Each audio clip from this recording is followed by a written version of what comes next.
Por razones obvias, la psicología es un campo esencial para la ética, ya que, bueno, como bien decía el mismo Kant, pues toda moral necesita conocer al hombre a fin de no dejarse engatusar por sus pretextos y saber cómo guiarnos para que pues forjemos nuestros principios en base a la estima hacia esa ley moral.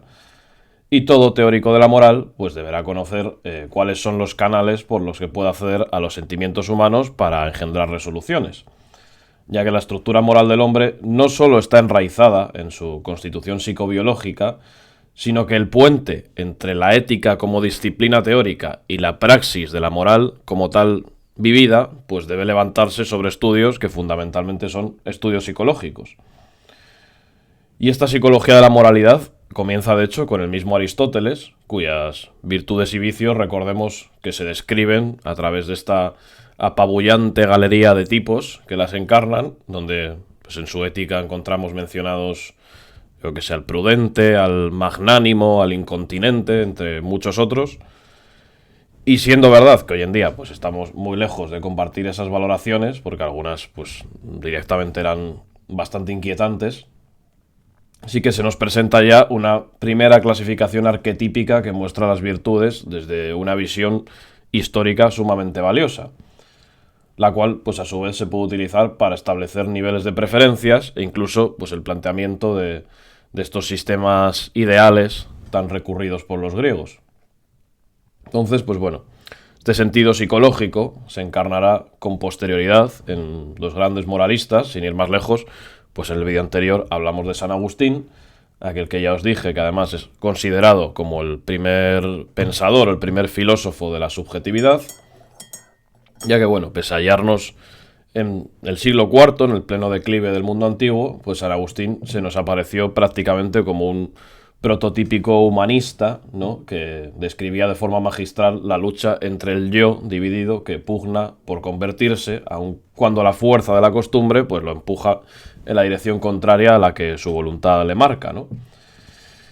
Y ya veremos cómo, bien sabemos, esta concepción agónica de la moral se acaba encarnando más tarde en la deontología kantiana, que no concibe directamente al hombre como un ser diseñado para la felicidad.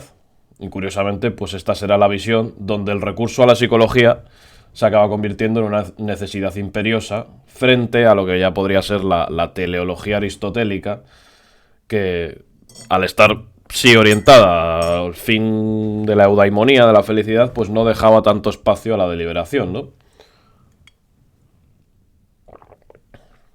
Al final es que todo se vuelve más complejo cuando lo que debemos hacer pues choca frontalmente con lo que queremos.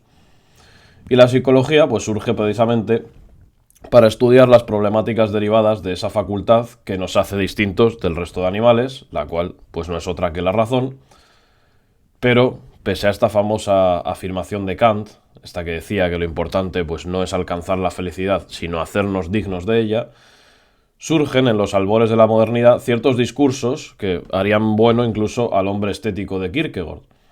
Pues el desapego a la razón propio de los escépticos implicaría que algunos autores, como por ejemplo Pascal, pues afirmasen al yo como ese que busca aturdirse con ocupaciones diversas para no enfrentarse a el vacío existencial o a la idea de la muerte, que son inherentes pues a la razón humana, ¿no?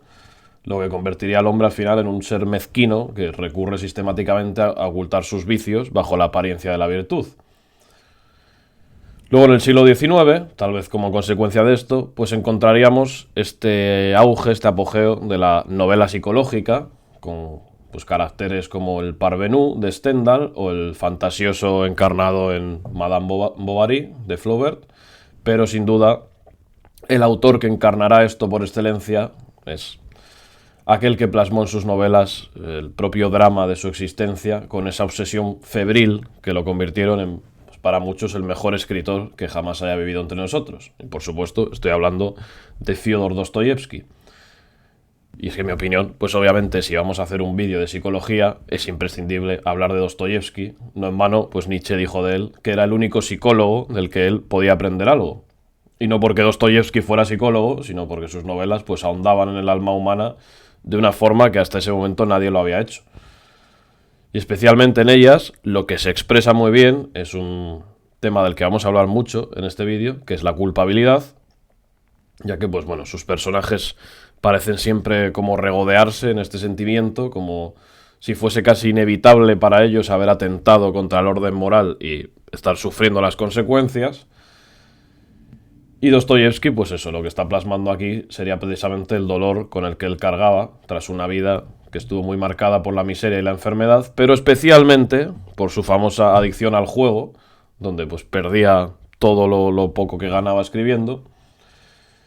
Y bueno, esto entra dentro de este determinismo que era consustancial a la novela realista rusa, que precisamente pues vuelve a traer a la palestra el debate que ya tuvimos en otro vídeo, en el que hablé, pues bueno, de esta terrible contradicción que supone no saber si realmente somos libres de hacer lo que hacemos, pero aún así siempre estamos obligados a presuponer que lo somos, es decir, el clásico debate entre determinismo o libertad.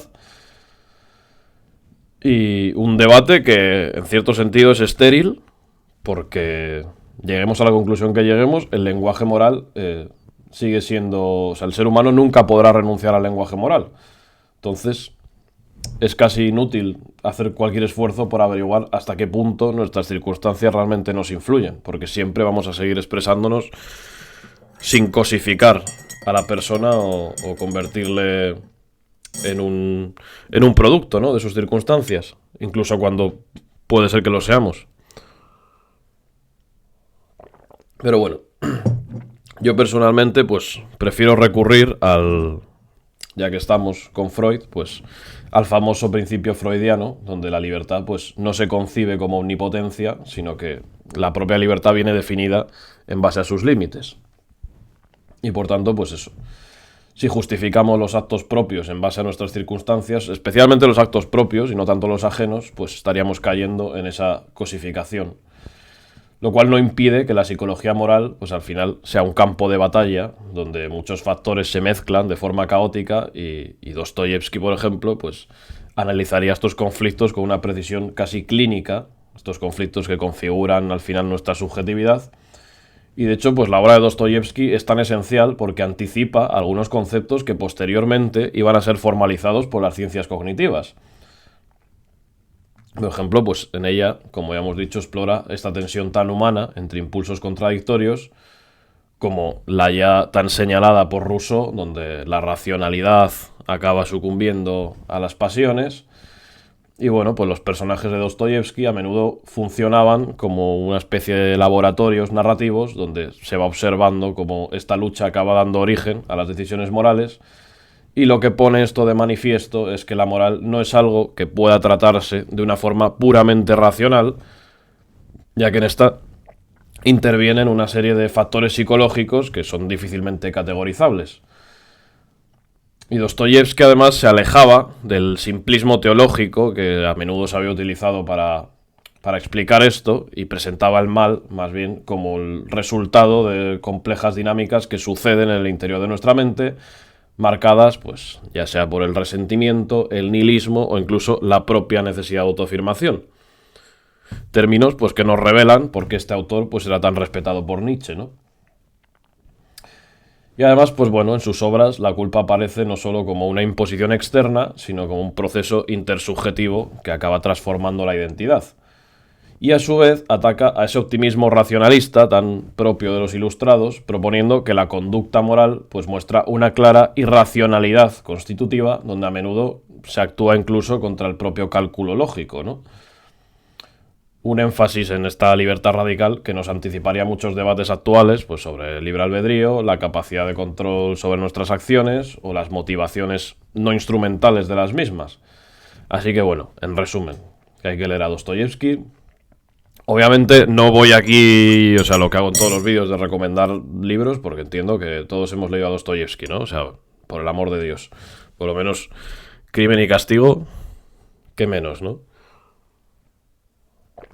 Así que bueno, pues Dostoyevsky, en resumen, para los que no lo hayan leído, pues es importante porque muestra la importancia de mirar la ética desde un punto de vista psicológico, que es exactamente lo que vamos a hacer en este vídeo, ya que bueno, pues de lo contrario estaríamos incurriendo en un simplismo que chocaría constantemente contra la realidad.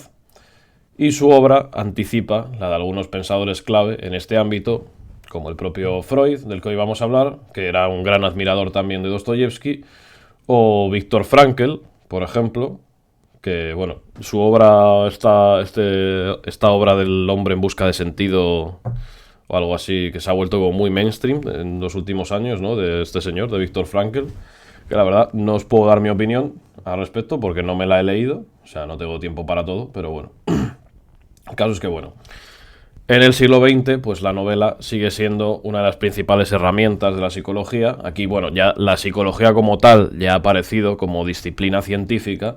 De hecho, no aparece hasta el finales del XIX, realmente.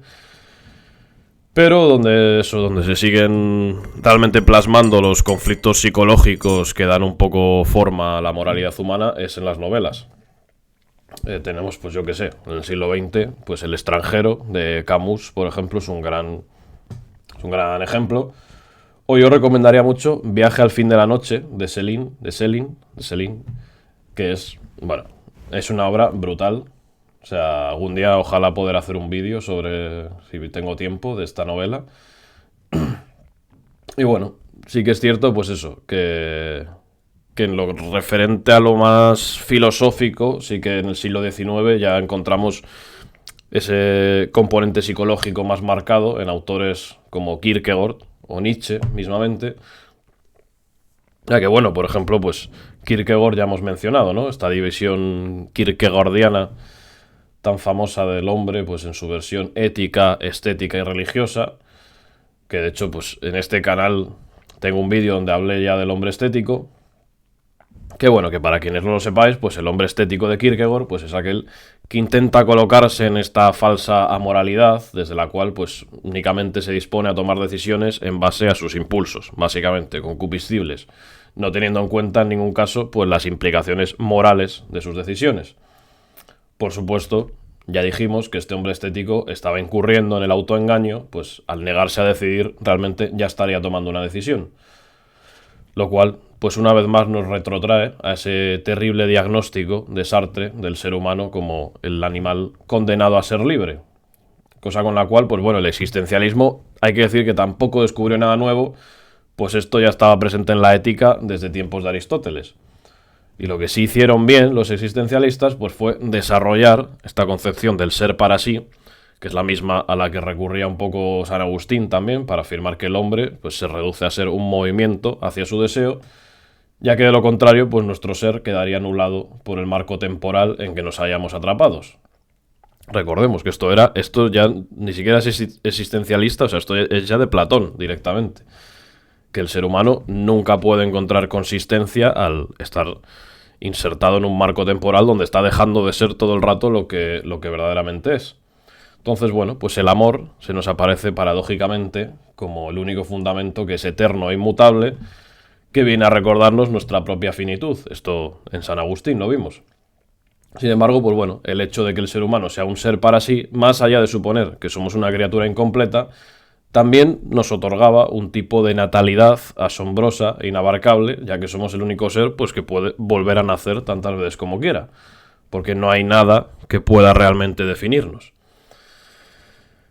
Así que, bueno, pues como ya hemos visto, la relación entre la ética y la psicología comienza ya en los grandes pensadores, incluso del mundo antiguo, donde Platón, pues por ejemplo, establece la correspondencia entre cada una de las partes del alma, la psique, donde encontrábamos la parte racional, la parte irracional y la parte pasional, que se ponía un poco al servicio de las otras dos, y siendo pues cada una de estas partes alusiva a una serie de virtudes claramente psicológicas, como podían ser pues la prudencia, la valentía, la moderación, siendo estas virtudes las que precisamente Aristóteles pondría el nombre de virtudes éticas, frente a las virtudes dianoéticas, que eran ya de un carácter puramente racional. Entonces ya encontramos una división clara entre lo psicológico y lo racional, ¿no? Entendiéndose que la moral, ya desde un principio, los griegos se dieron cuenta de que la moral no era algo que pudiese ser explicado de una forma puramente racional, sino que tenía que haber una parte, llamémosla biológica, que también daba cuenta de ella, ¿no? Así que bueno, pues desde un principio la relación entre la ética y las inclinaciones psicológicas es evidente. Y todavía, pues en Santo Tomás de Aquino seguirá presente la tradición griega en esta concepción del alma como principio y origen de todas nuestras operaciones, de las que se distinguen pues facultades fundamentales como la inteligencia y la voluntad, y no será ya hasta la modernidad donde aparecerá esta división famosa de Descartes entre la res cogitans y la res extensa, que implica el dualismo más absoluto entre alma y cuerpo, en el cual pues el alma ya ni siquiera participa de los movimientos corporales. Recordemos que Descartes tenía esta curiosa teoría de que cuerpo y alma se conectaban a través de la glándula pineal. Y bueno, luego pues un siglo más tarde aparecería David Hume con su escepticismo antimetafísico, que rechazaba la misma existencia del alma, sobre lo que Kant también dirá que no cabe pronunciarse teóricamente, si bien el alma en la práctica, y lo vimos en la ética kantiana, sigue siendo un postulado moral imprescindible. Y lo que se concluye de esto es que la independización de los estudios psicológicos con respecto de la base metafísica va siendo cada vez más acentuada, y esto posibilita la aparición de una psicología experimental que en un primer momento pues surge de hecho como una rama de la física. Y ya, pues como ya hemos dicho, no sería hasta finales del siglo XIX que aparece oficialmente la psicología científica como disciplina, aunque con un método y unas concepciones pues poco burdas, ¿no? Poco definidas. Y ya su evolución va haciendo frente a diversos problemas, como pues la misma pretensión de reducir toda la ética a psicología, o a una combinación de psicología con sociología, en fin, una pretensión que se dio primeramente en la filosofía inglesa, donde pues numerosos autores consideraban la idea de un sentido moral como la de una especie de espejo en la cual el hombre puede verse a sí mismo en lo que sería un desdoblamiento de la reflexión que originaría afectos pues aprobatorios o desaprobatorios, y esto alcanzaba su culminación con Hume, pero también con Adam Smith, ya que en estos autores vemos que la moral es algo cuyo fundamento no se obtiene en ningún caso de forma racional, sino que siempre se origina en las pasiones, en el sentimiento, ¿no? Y la razón pues no tendría nunca el poder de oponerse o de alterar estos mandatos pasionales hasta el punto de que debe subordinarse por completo a estos. No es de extrañar que esta concepción escéptica encuentre su analogía con la época clásica, donde se dio un fenómeno similar, en el escepticismo, durante este auge del academicismo griego, y donde, por ejemplo, pues los epicúreos también defendieron que el placer y el dolor son las unidades de medida únicas y fundamentales, ¿no? Los escépticos pues también dirán que en ellos se basa todo impulso para la acción, donde la moralidad queda reducida también a otro sentimiento, a otra pasión más. Y el propio Hume dirá que solo podemos saber objetivamente si un carácter es bueno o malo cuando lo consideramos sin referencia a nuestro interés particular. Y dicha consideración pues es la que haría surgir el sentimiento moral al ajustar nuestra conducta al sentimiento aprobatorio de los demás, que a su vez pues procurarán hacer otro tanto, ¿no? Y de hecho no hacer esto ya entraría directamente en el terreno de lo patológico, ya que como ya hemos dicho, pues la verdadera amoralidad es algo que no puede ser categorizable dentro del ámbito de la ética. Es decir, toda forma de amoralidad que pueda darse es patológica, ¿no? Es pues psicopatía pura y dura. Entonces la conciencia se convierte por tanto en un desdoblamiento psicológico por el que interiorizamos al espectador desinteresado, que así lo llamó Hume, sin poder establecer una racionalización de estos sentimientos más allá de un mero utilitarismo social que convierta la virtud en un fin deseable en sí mismo. Y lo que esto nos muestra pues es que la justificación racional de los principios éticos no debe ser nunca confundida con su génesis. Entonces ya nos vamos acercando un poco más a la cuestión. Es decir, una cosa son... O sea, aquí siempre vamos a tener que tener en cuenta esa unión de la génesis, de lo racional, en lo que viene siendo nuestra genética, nuestra biología, nuestra fisioquímica cerebral, y luego ya la justificación racional de los principios éticos.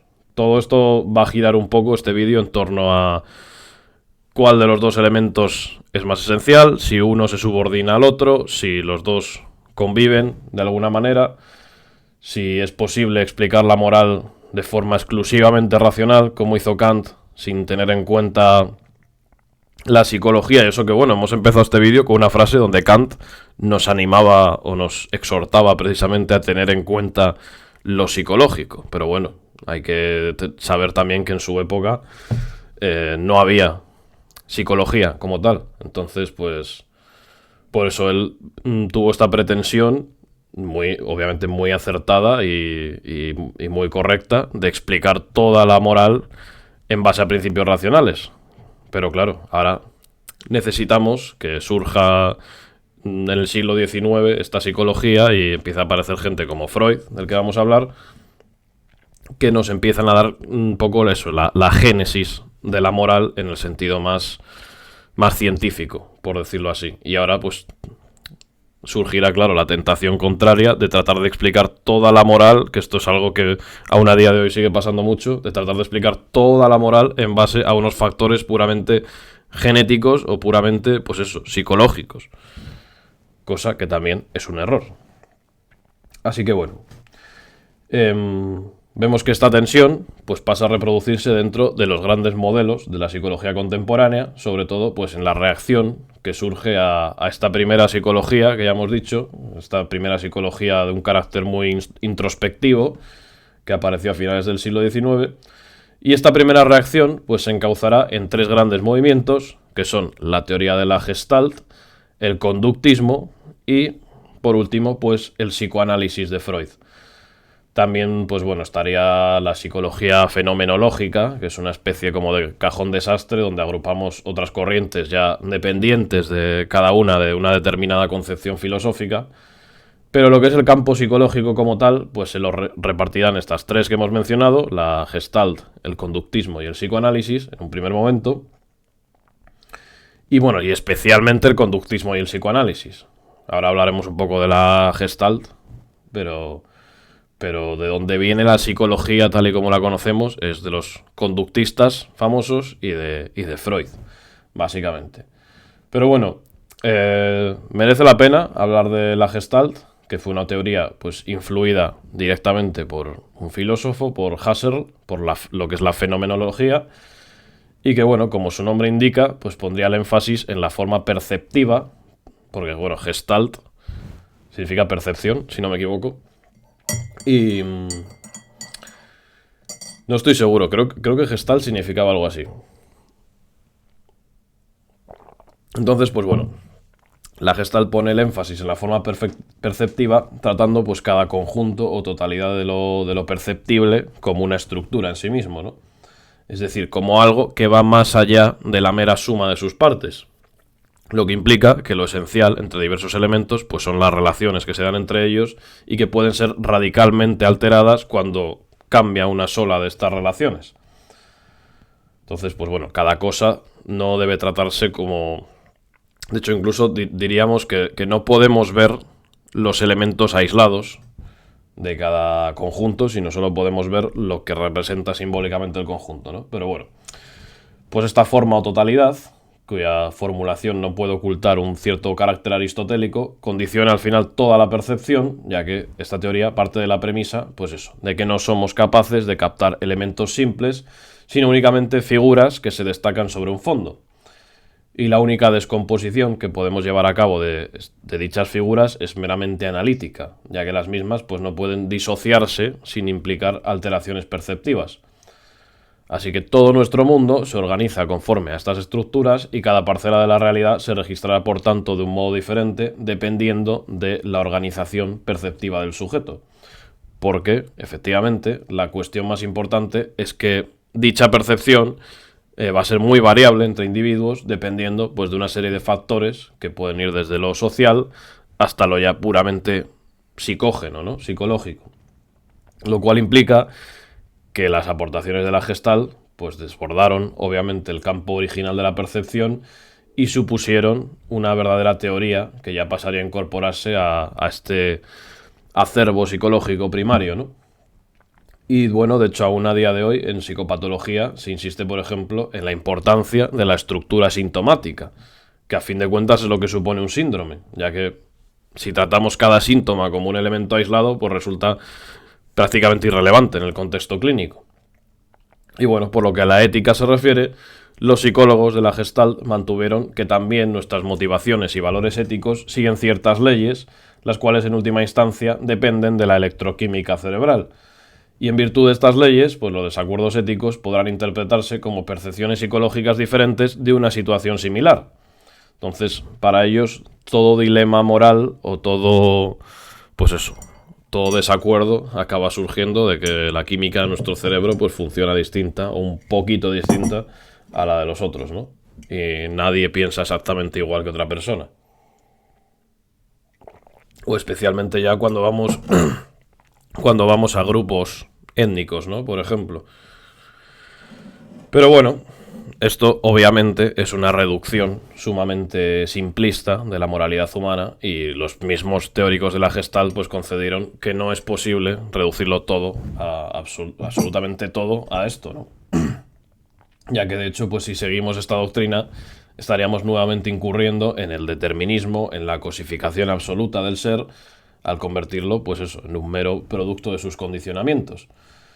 Y es cierto que nos resulta imposible juzgar la moralidad de personas, pues por ejemplo, con trastornos mentales graves, cuyo cerebro no les permite entrar en contacto con la realidad y recibir correctamente los estímulos, pero aún así el factor moral sigue siendo evidente y determinante en el hecho de que muchas personas, pues por ejemplo, personas que sí tienen trastornos mentales, personas con psicopatías a lo mejor, pues deciden no seguir sus impulsos y no matar a nadie.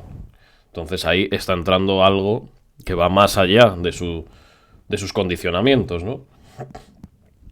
Incluso aunque esto pueda ser fruto de un convencionalismo, pues parece claro que no es posible reducir toda conducta humana a un conjunto de impulsos eléctricos, incluso asumiendo que no vamos a sacrificar nuestra lógica materialista. Es decir, por muy materialistas que seamos, podemos seguir teniendo en cuenta la parte racional de la moral, ¿no? Por su parte, pues bueno, en esto se basaría la Gestalt. Luego, pues por su parte, el conductismo supone una reacción frente a frente a la psicología introspectiva, que ya hemos visto especialmente, que fue esta primera psicología que apareció a finales del siglo XIX. Pues el conductismo aparece como reacción en un intento de otorgarle a la psicología un estatuto científico, a imagen y semejanza del resto de ciencias naturales. Para lo cual, pues los conductistas partirían o se inspirarían en la teoría del reflejo simple, que es aquella que fue empíricamente observable en estos famosos experimentos con perros que hacía Pavlov, con la campana, que sonaba la campana y les daba de comer, y luego cuando le daba la campana pues salivaba. Que por cierto, esto es interesante, que podríamos también darle un poco la vuelta, si así era Pavlov el que estaba condicionando a los perros o eran los perros los que estaban condicionando a Pavlov. Porque también, al igual que cada vez que Pavlov tocaba la campana, los perros salivaban, también es verdad que cada vez que los perros salivaban, Pavlov apuntaba en su libreta, ¿no? Bueno, esto es una chorrada muy grande, da igual. La base es que los conductistas, al basarse en esta teoría del reflejo simple, pues estaban intentando desechar todas las entidades mentales que no pueden ser empíricamente observables. Entonces, pues los conductistas se convierten un poco en los escépticos, ¿no?, de la psicología. Siempre tiene que surgir una reacción escéptica en todo momento de crisis, ¿no? Pues los conductistas serían esta especie de reacción dentro del ámbito de la psicología, ¿no? Ya que, bueno, pues ellos van a rechazar de plano toda construcción hipotética o relación entre elementos pues que no pueda ser probada. Y entonces el estudio de la conducta queda establecido únicamente como las respuestas empíricamente observables ante estímulos que asimismo son empíricamente observables. Lo cual, pues, bueno, evidentemente nos permitía una gran capacidad de control y predicción sobre todo el proceso. No obstante, pues los conductistas ya desde un primer momento van encontrando grandes dificultades a la hora de aplicar los resultados de estudios con animales, pasarlos al hombre, y tienen que verse forzados a introducir pues un montón de variables intermedias, cada vez más, hasta un punto casi infinito, en este esquema inicial suyo de estímulo y respuesta, lo cual pues señala una realidad que cada vez se hace más patente, y esta no es otra que el hecho de que el hombre organiza el mundo de manera simbólica, y que esos procesos simbólicos median las actitudes incluso más en ocasiones que la propia estimulación externa.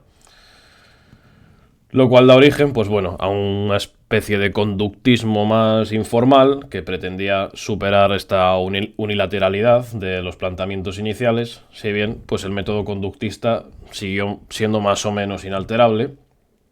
Y este, por supuesto, pues es el responsable de las teorías del aprendizaje, donde pues se considera que la conducta moral se aprende igual que cualquier otra a través de la experimentación de las consecuencias y de la observación empírica de la conducta de otros, lo cual pues descarta en cierta medida la posibilidad de una progresión evolutiva regular más allá pues de la mera acumulación natural que se dará si unas condiciones similares se mantienen a lo largo del tiempo, ¿no? Lo cual derivará en que las conductas del ser humano y de todas sus generaciones pues también lo hagan, más o menos, y de ahí vendría esta especie de acuerdo social que tenemos.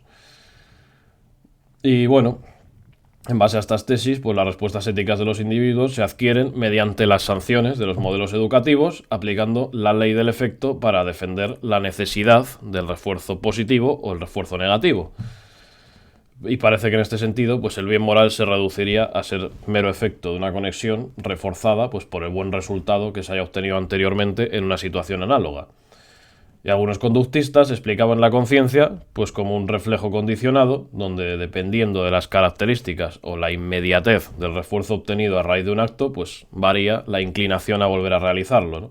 Es decir, no es tan sencillo como decir que inmediatamente un refuerzo positivo o negativo va a conseguir determinadas consecuencias o determinado desarrollo moral, sino que habrá una serie de variables, ¿no?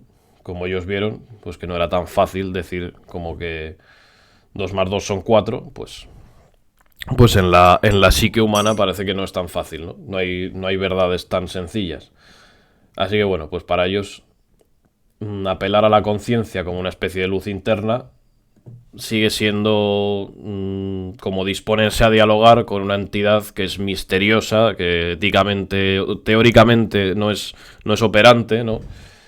Y pues ellos pues preferían dejarse de estas movidas y reducir esa conciencia pues al resultado de múltiples procesos donde se manifestaba este reflejo condicionado que Pavlov había demostrado en sus experimentos.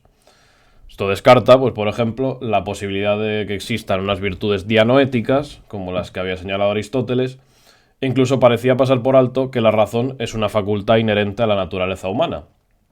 Y ante la actividad de la conciencia, pues los conductistas afirmaban que ésta también era adquirida y que las consecuencias sociales de nuestros actos se acababan traduciendo en el refuerzo de un mecanismo interno automático que provoca que nosotros mismos nos reprimamos de llevar a cabo actos que atenten contra el bien social. Así que, pues cada uno de nosotros se encargaría un poco de vigilar y reprimir los impulsos propios que puedan ser dañinos para el resto, pero no por un sentido moral nacido a partir de la práctica de la razón, sino meramente por la respuesta de miedo y angustia que nuestro cerebro habría aprendido a ejecutar ante la aparición de cualquiera de estos impulsos, y que sería ya una respuesta prácticamente inmediata, ¿no? Esto hace, pues bueno, que el conductismo obviamente se convierta en un sistema bastante rígido, que simplemente se limita a aplicar los resultados experimentales de ciertos estudios, descuidando completamente la complejidad y la variabilidad del comportamiento humano. Y es que el cerebro obviamente no puede ser considerado simplemente un lugar de paso de la estimulación que origina una respuesta prefijada, sino que debe apreciarse su carácter como centro de elaboración y decisión entre distintas respuestas posibles. Lo cual sí nos alejaría de este férreo determinismo, si tuviésemos esto en cuenta, pues de este determinismo al que nos quieren devolver los conductistas, ¿no? Que si siguiéramos por este camino, pues se acabaría, como ya hemos dicho, reduciendo la ética a la psicología, esta reducción de la que nos queremos alejar de la que nos queremos alejar a toda costa, porque supondría incluso llegar a una reducción todavía más grande, que sería la reducción de la propia psicología al mero estudio de procesos neurobiológicos o fisioquímicos. Entonces, en este sentido, todo reduccionismo va a ser bastante malo, ¿no? Incluso aunque pueda ser óptimo para determinados estudios, pues no podemos reducir en ningún caso la ética a la psicología, ni mucho menos la psicología a una serie de procesos neuroquímicos, ¿no? Unos procesos que, bueno, es innegable, que sí que regulan nuestro comportamiento, pero ya hemos dicho que deben ser entendidos como la condición de apertura de esa red de posibilidades conductuales y no como la determinación de una sola posibilidad conductual, ya que el sujeto pues siempre ha de elegir no solo dando respuestas a los estímulos del medio, sino, esto es muy importante, también realizando propuestas. Y no nos equivoquemos, no hay que negar en ningún caso las aportaciones del conductismo a la psicología, y especialmente a la terapia, donde se usa un porrón esto, pero bueno, siempre recordando que su forma epistemológica pues peca de este positivismo que cuando trata de subsumir las acciones en acontecimientos, pues acaba cargando toda la trama de conceptos que ya veíamos desde Aristóteles, como el entendimiento agente, la intencionalidad, la responsabilidad, que al final pues son indispensables para la formulación de una ética, que es el humilde esfuerzo que estamos tratando de hacer aquí, ¿no? Y pues por supuesto, nosotros como filósofos no podemos aceptar estas teorías conductistas. De hecho, pues bueno, en el siglo XX la respuesta de la filosofía a este conductismo fue precisamente señalar la forma en que éste, lejos de explicar la psique humana, lo que hacía era precisamente menguarla. Así que nosotros tenemos que tener siempre claro que en lo que refiere a la ética, las aportaciones científicas siempre deben ser tenidas en cuenta, pero en ningún caso podemos pensar que éstas van a resolver las cuestiones acerca de las propias decisiones morales. Pues recordemos, como bien nos señalaba Aristóteles, que la ética siempre versa sobre lo contingente, es decir, sobre aquello que puede ser de otra manera, y esta es su principal diferencia con la ciencia.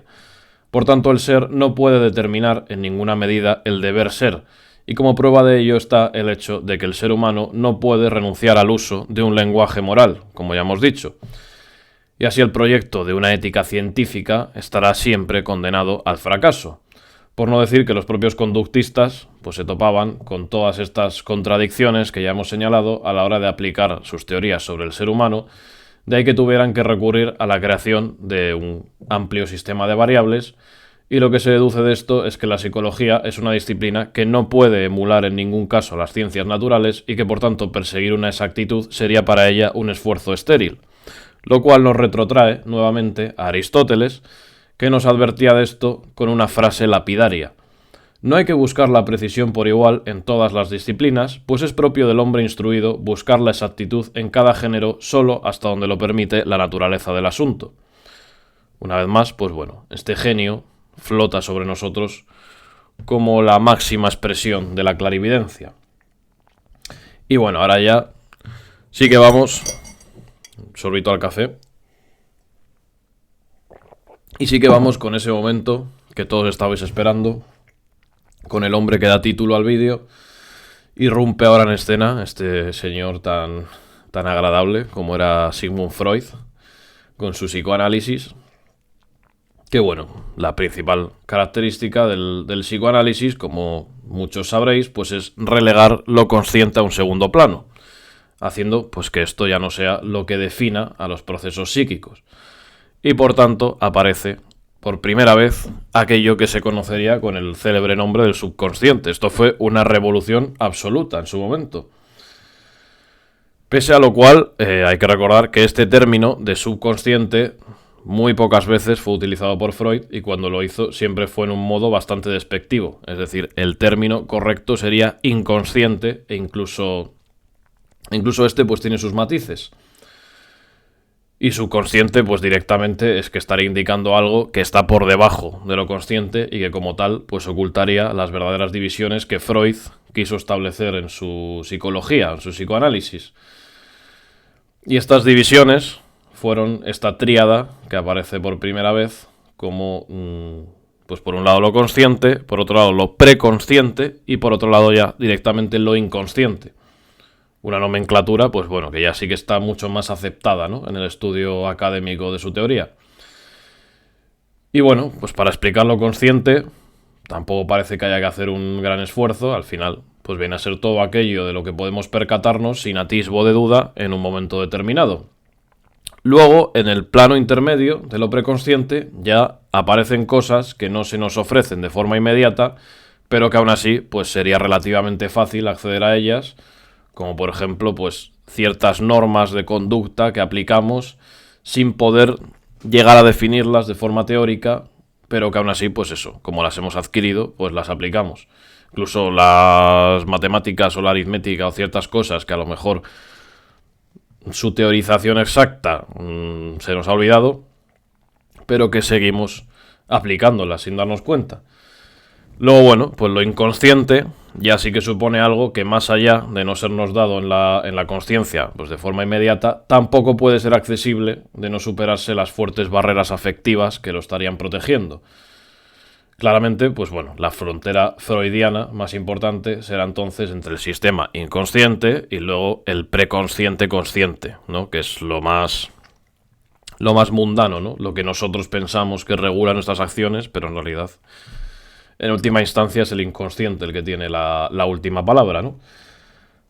Así que bueno, las leyes que rigen ambos mundos también serán paralelas, encontrando pues que el inconsciente se articula en base a unos procesos primarios que no guardan contradicciones entre sí ni se rigen por la temporalidad. Esto el inconsciente, o sea, el inconsciente es el que funciona en base a unas reglas coherentes y que se rige pues por la carga energética de las distintas representaciones.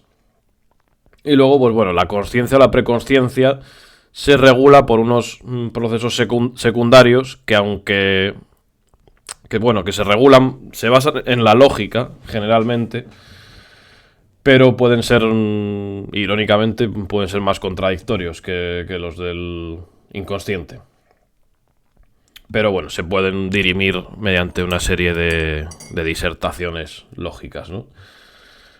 Y bueno, Freud pues se percató de la existencia de los procesos inconscientes precisamente a raíz de la observación de los fenómenos histéricos en los cuales pues la alteración funcional se daba sin una lesión orgánica concomitante, y esta pues podría hacerse desaparecer por medio de la hipnosis. Entonces se dio cuenta de que había trastornos psíquicos que no venían de nada biológico o de nada físico, sino que había alguna especie de estructura que estaba fallando, de estructura mental que estaba alterada, ¿no? Y la cual podía repararse únicamente mediante métodos igualmente psicológicos. Así que bueno, pues a partir de esto ya postuló la posibilidad de imágenes en forma de recuerdos que se sustraen a la representación consciente y pasan a formar parte de un ámbito mental que estaría reprimido. Y por esto pues no habríamos de entender exactamente la frustración de un deseo que no está satisfecho, ya que esto sí formaría parte todavía del ámbito consciente, sino precisamente la incapacidad del sujeto para percibir algo que desea. Es decir, no se trata de un deseo frustrado, sino de la frustración de ni siquiera poder ponerle nombre a un deseo que tenemos. Así que bueno, pues el olvido sería la esencia de esa represión a la que el sujeto somete ciertos recuerdos de forma arbitraria. Y el efecto de dicha represión sobre la pulsión pues consiste en disociarla entre su contenido representativo en forma de pensamientos o imágenes y la carga afectiva que a nosotros nos supone, siendo pues la energía de esta carga la que determina el tipo de neurosis que el sujeto desarrollará posteriormente. Y esta energía a menudo encuentra su expresión somática, por ejemplo, pues a través de convulsiones o de vómitos. Todo esto está muy documentado por los estudios de Freud, que al final cada síntoma pues indicaba un tipo de... Pues por ejemplo los vómitos pues podían indicar una especie de repugnancia moral, las convulsiones pues un rechazo, pues algo así, ¿no? O simplemente esta energía podría incluso no encauzarse en ningún somatismo, en ningún síntoma, y quedarse pues como una especie de energía flotando por ahí dentro del cuerpo, que aún así sería una energía de la que el individuo no puede escapar, lo cual es muy característico de la histeria, de la angustia, y eso provocaría que los sentidos pues acaban encontrando algo hacia lo que dirigir esa carga energética, lo que da origen, por ejemplo, a las fobias. Que las fobias, pues según la teoría psicoanalítica, serían un mecanismo por el que el paciente pues está encontrando una ventaja, focalizando su angustia en un objeto concreto, de la cual pues físicamente podría escapar, ¿no? Ya que la necesidad de huir de esta energía pues siempre es algo que siempre va a estar ahí latente, ¿no?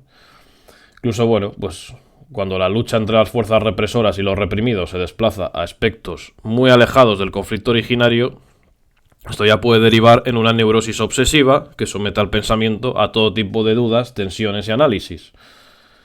Y bueno, pues los que hemos experimentado un poco este tipo de obsesiones, sabemos que este análisis se convierte casi en una especie de ritual cuyo resultado pues tiende a ser siempre catastrófico o fatalista. Y debo decir que la filosofía pues no ayuda en nada a una mente que ya de por sí es excesivamente analítica. Pero bueno, como ya sabemos que la huida nunca es la solución, pues aquí estamos, plantándole cara al abismo y enfrentándonos a todos estos conflictos existenciales, por mucho sufrimiento que puedan causar. Pero bueno, el sufrimiento es un gusto también cuando lo miras de determinada manera. Porque además, pues bueno, esto es la filosofía, al final es un sufrimiento que no se acaba nunca, porque nunca vamos a hallar una respuesta satisfactoria, ¿no? Pero bueno, una vez entras aquí, esto ya es una huida hacia adelante. Nunca vas a poder volver a ser esa persona que se conformaba con respuestas fáciles o que ni siquiera se hacía preguntas. Así que sin más. Ya hemos dicho que Freud, pues bueno, identificaba los síntomas de estas neurosis como una especie de armisticio entre las fuerzas pugnantes de estas obsesiones que hemos hablado. Pues la mente de un neurótico al final está formada pues como por dos ejércitos que nunca pueden imponerse el uno sobre el otro, es decir, ni la duda ni la certeza van nunca a ganar. Y en los síntomas pues es donde retorna lo reprimido de forma camuflada, tratando de satisfacer las exigencias de diferentes estratos psíquicos. Y bueno, me he quitado la sudadera porque me estaba muriendo, pero el striptease obviamente lo recorto y ya pues el que lo quiera, nada, que me pague 30 euros. Y ya sabéis dónde lo tenéis. Bueno. A ver, ¿por dónde iba ahora? Entonces, pues eso. Hemos dicho que los síntomas pueden ser un reto para el diagnóstico, ya que, pues, muchas veces, como son la expresión de una serie de fuerzas contingentes y reprimidas y de una batalla que se está produciendo dentro de nuestra mente, pues al final se acaban convirtiendo casi en un laberinto, que de hecho su función es muchas veces desviar la atención del núcleo del problema, ¿no? Entonces es como que el psicoanalista tiene que ir navegando ahí de síntoma en síntoma para ver cuál es el origen real, ¿no? Que muchas veces es, pues bueno, es un origen que es coherente con los síntomas, pero que es casi inimaginable en un primer momento. Así que bueno, pues Freud,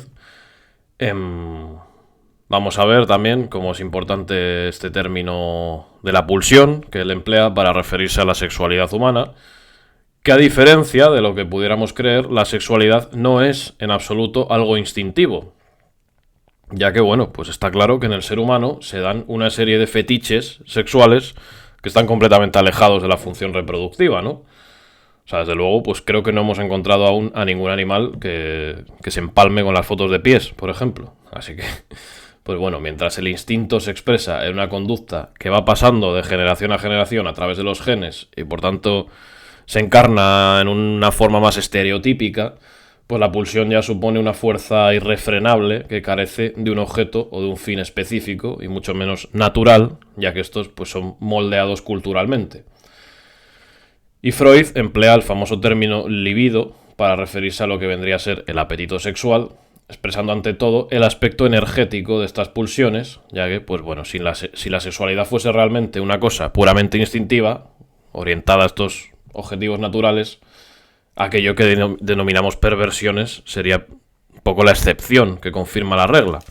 Sin embargo, pues los testimonios históricos y antropológicos dan cuenta de que la amplitud y variabilidad con la que se manifiestan estas perversiones es una locura, ¿no?, en el ámbito sexual. Con esto pues nos referimos a todas estas actividades que aun estando relacionadas con el coito, pues acaban unilateralizando en conductas, pues podríamos decir como mínimo innecesarias y extremas, como pues yo que sé, el exhibicionismo, el sadismo, el masoquismo o este fetichismo que hemos mencionado de cualquier clase. Y de hecho pues se podría decir que muchas de estas conductas están presentes en la infancia de todo individuo, ya que a menudo la educación aparece muchas veces para limitar las inclinaciones autoeróticas o incestuosas que aparecen de forma natural en el ser humano. Esto es así. Con lo que al final podríamos concluir que el perverso no es aquel que llega a serlo, sino el que nunca abandona estas tendencias que están inherentes en nosotros o que, bueno, ya las acentúa debido a ciertos factores biográficos, lo cual pues revela algo inquietante, como que las normas y los impulsos están siempre en un equilibrio muy delicado. En esta, bueno, de hecho en esta tensión entre contrarios que Heráclito nos mostró que siempre configuraba el mundo, ¿no? Pues también configura totalmente nuestra mente. Y bueno, pues si esta tensión se rompe, cosa que se puede conseguir con relativa facilidad, es cuando surgen ya las neurosis en su forma como negativo de las perversiones, ¿no? Y solo una limitación efectiva de estas tendencias es lo que puede conducir a lo que denominaríamos como una sexualidad humana normal, que en realidad, como ya estamos viendo, no es tan normal, porque de hecho solo se obtiene limitando una serie de tendencias que son prácticamente no naturales, porque no vienen de lo natural, de lo instintivo, pero sí inherentes a la psicología humana, ¿no? Pero bueno, esta sexualidad humana normal, para Freud supondría pues el canon ideal, que en primer lugar debe superar las inclinaciones incestuosas y después ya asumir una suerte de castración simbólica respecto a una imaginaria omnipotencia.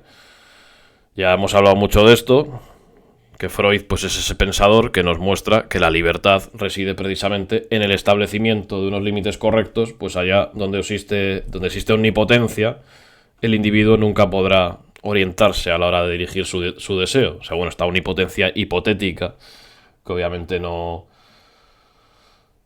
existe, pero si esta se diera, esta no sería un sinónimo de libertad, al contrario. Uno estaría preso de esta falta de orientación, ya que, pues bueno, el deseo lo que expresa precisamente es ausencia o límite, y sin deseo no puede haber libertad. Por tanto, sin ausencia y sin límites, se entiende que no puede haber libertad alguna. Así que bueno, pues es por esto que el ser humano, en algún punto de su vida, debe tomar conciencia de la necesidad de castrar esta omnipotencia sexual con la que nacemos, cosa que generalmente sucede de forma natural a lo largo de la formación.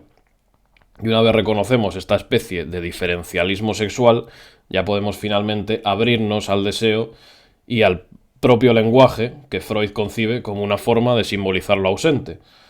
Por tanto, pues en la concepción de la libertad humana, la distancia y la falta serán en realidad mucho más importantes que la plenitud.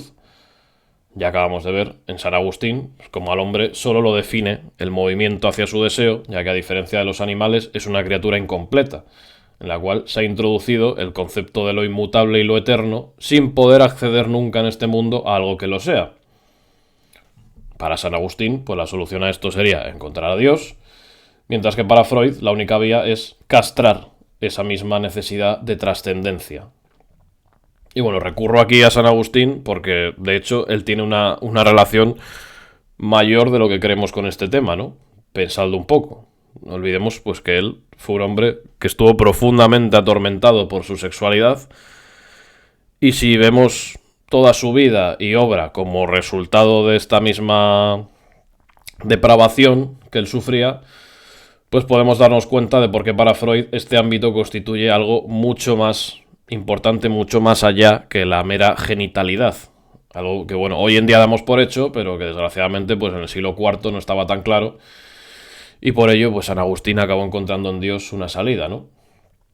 Pero bueno, pues el caso es que Freud hacía referencia a todas estas conductas capaces de suscitar un placer desligado de la necesidad fisiológica, como se manifiesta ya desde la infancia, porque estas pulsiones sexuales nacen apuntaladas o apoyadas en las pulsiones del yo o de conservación, la cual es la primera gran división pulsional establecida por Freud.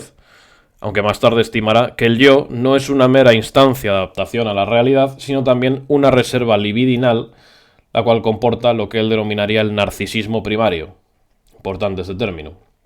Ya que, bueno, pues dicha reserva libidinal bien puede dirigirse hacia otros objetos, pero también puede retornar a sí misma en lo que conocemos, pues eso, como narcisismo, que es el enamoramiento de la propia imagen, lo cual, pues bueno, unido a algunas de sus observaciones, es lo que haría que Freud plantease un nuevo dualismo pulsional entre aquellos impulsos que buscan la unión con el otro, a los que caracterizaríamos como puramente eróticos, y aquellos otros de un carácter más destructivo, que sería la pulsión de muerte, ¿no?, que buscan en última instancia la disociación y el estado anorgánico del todo. Aquí, por cierto, pues establece una cierta analogía con la visión histórica tan extensa que Nietzsche mostraba al postular la voluntad de poder, ya que, bueno, pues Freud, de hecho, también recurre a ejemplos en formas de vida primitivas, como los protozoos, para demostrar ciertos impulsos que se habrían mantenido, de alguna forma, pues más o menos similar, aún después de milenios de evolución. Y así como para Nietzsche, pues el ser humano no es más que la continuación de ese impulso primigenio que llevó a una serie de moléculas inorgánicas que estaban ahí en esta sopa original, pues a juntarse para dar origen a algo más grande y poderoso, pues nuestra sexualidad sigue manifestando ciertas querencias o inclinaciones que se dan en todos los organismos, si bien en nuestro caso, pues su categorización ya es mucho más compleja por la intervención de, pues por ejemplo, de los elementos simbólicos mismamente. Y debido a esta complejidad, las pulsiones humanas son susceptibles de un curso variable y pueden estar sometidas a fijaciones y regresiones, así como dirigirse a distintos objetos. Lo que se pondrá de manifiesto en la sublimación, que es un proceso muy recurrido por Freud, que es el que sustituye el fin sexual por otro ya no sexual, pero que psíquicamente sigue siendo afín a lo sexual, ¿no? Y esta sublimación generalmente se dirige muchas veces a la valoración social y para Freud es la base incluso del afán cultural, ¿no? Y toda esta teoría de las pulsiones se acompañaría a su vez por un nuevo modelo del psiquismo, que es el que da lugar a la división entre el yo, el ello y el superyo, muy famoso esto también. Estas tres famosas instancias que Freud desarrolló, las cuales todas ellas forman parte del inconsciente, donde el ello constituye lo estrictamente pulsional, el yo es el núcleo de la racionalización, pero también de la represión, y el superyo es la instancia de la moralidad.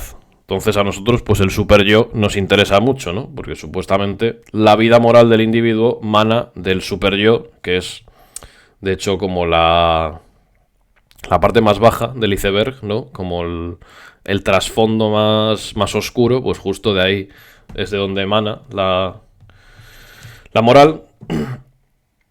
Y bueno, pues de hecho la moralidad, por supuesto, encuentra en Freud una definición como algo mayoritariamente inconsciente, ¿no? Siendo, pues bueno, los procesos que sustentan la génesis de las instancias morales, pues aparte de la ya mencionada sublimación, la idealización y la identificación. Todos procesos inconscientes. Y bueno, como ya dijimos que la sublimación es la que cambia el primitivo fin sexual de la pulsión, pues la idealización, en cambio, afectaría exclusivamente al objeto de dicha pulsión, el cual, pues como su nombre indica, resulta engrandecido o magnificado, en lo que tiene una importancia particular el yo ideal, que es una inversión de este proceso en el que el individuo se magnifica a sí mismo, permitiendo al sujeto retener imaginariamente la perfección narcisista que creía detentar en la niñez, sometiendo en ocasiones a los demás y a sí mismo a este ideal despótico.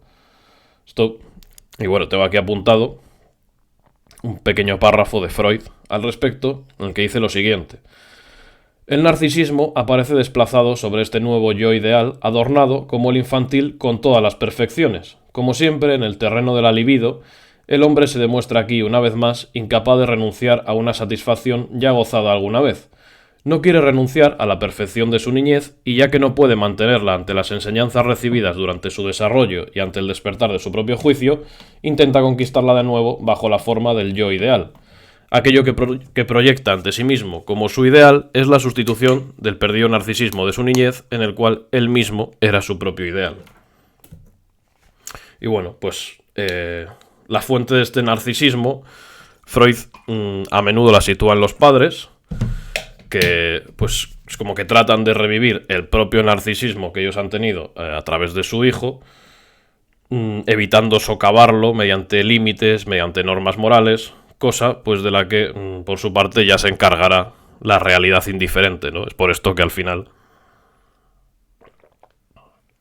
es complicado que persista el narcisismo cuando el niño obviamente sale al mundo exterior y se topa de bruces con una realidad que le pone un poco en su sitio. Pero bueno, y esto, pues esta totalidad propia que el niño suponía por culpa de sus padres, será irremediablemente erosionada por la sociedad, donde ya deberá renunciar al amor incestuoso, que como bien recordamos en lo que era el complejo de Edipo, pues Freud lo dirigía a la madre, y también descubrirá este diferencialismo sexual que conllevará el empobrecimiento libidinal del yo en favor de los objetos. Entonces, pues la idealización se cruza así con el otro proceso antes mencionado, el de la identificación, que todavía no habíamos entrado en él, ya que, pues bueno, como los padres han desaparecido ahora para el niño como principales objetos a los que dirigir su amor, el dolor de esta pérdida hace que se convierta en él, o sea, el niño, se convierta para sí mismo en lo que sus padres eran para él, ¿no? Sustituyendo la carga erótica por una identificación con los objetos sexuales perdidos. Y bueno, los progenitores, que para el niño han sido el centro de su mundo sexual, ya se pasan a ser pues un mero objeto de cariño y ternura, y de este modo el narcisismo se aparece como un modo de compensación del ello, de ahí que Freud denomine superyo a la instancia moral de nuestro inconsciente. Es decir, la moral expresa en última instancia narcisismo. Esto es un poco complejo de entender, pero bueno, es así.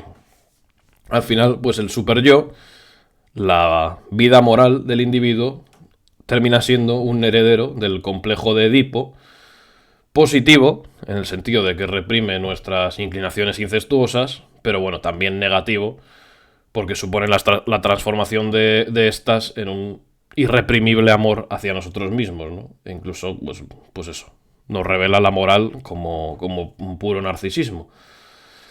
Y bueno, esta ambivalencia y vinculación con las pulsiones es lo que permite comprender el aspecto muchas veces contradictorio de las órdenes que emanan del superyo y el carácter inconsciente que lleva al sujeto a castigarse por tendencias de las que en realidad desconoce su origen o incluso su manifestación.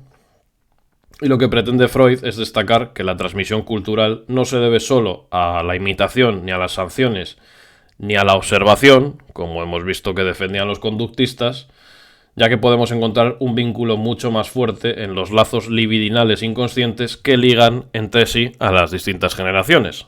Ya hemos dicho que los padres le pasan su narcisismo a sus hijos.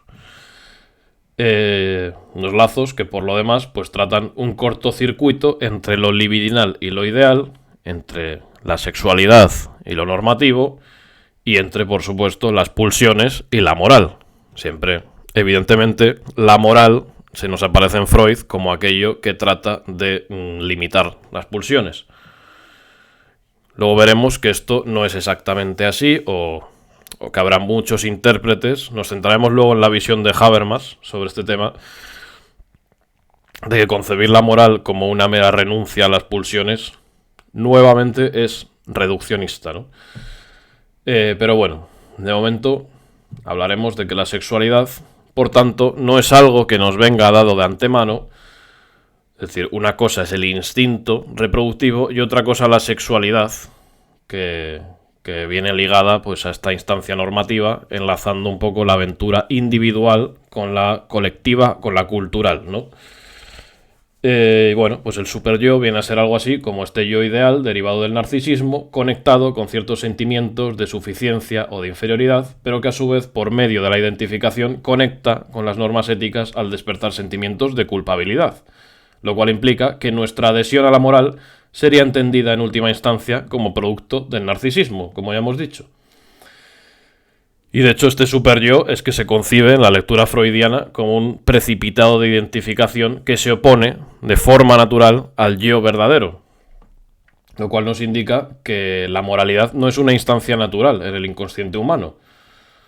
Es decir, el yo de por sí, el yo que está inconsciente y que... O sea, el yo que está en el inconsciente y que supuestamente es nuestra identidad última, carece por completo de ámbito moral.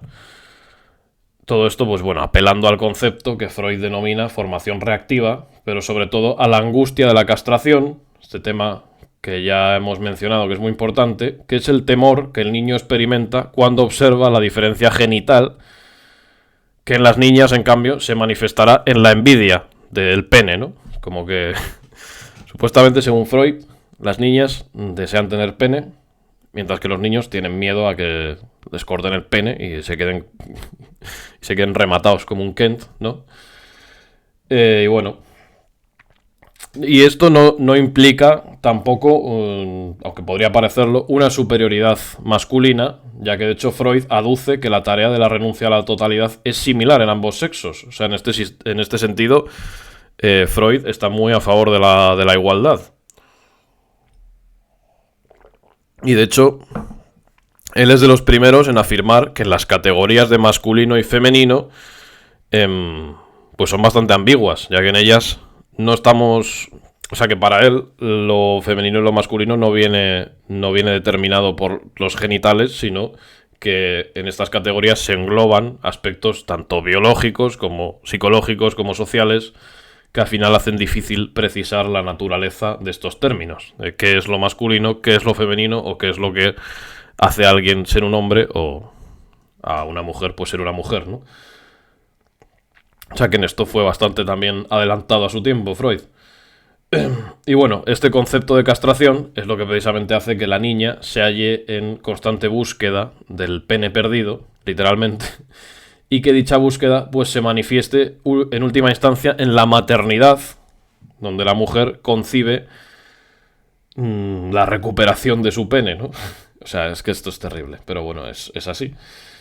Y bueno, cada sexo se relaciona de forma diferente con este complejo, ya que mientras el carácter edípico del varón se aniquila precisamente en este complejo, el de la niña es posibilitado e iniciado gracias a él.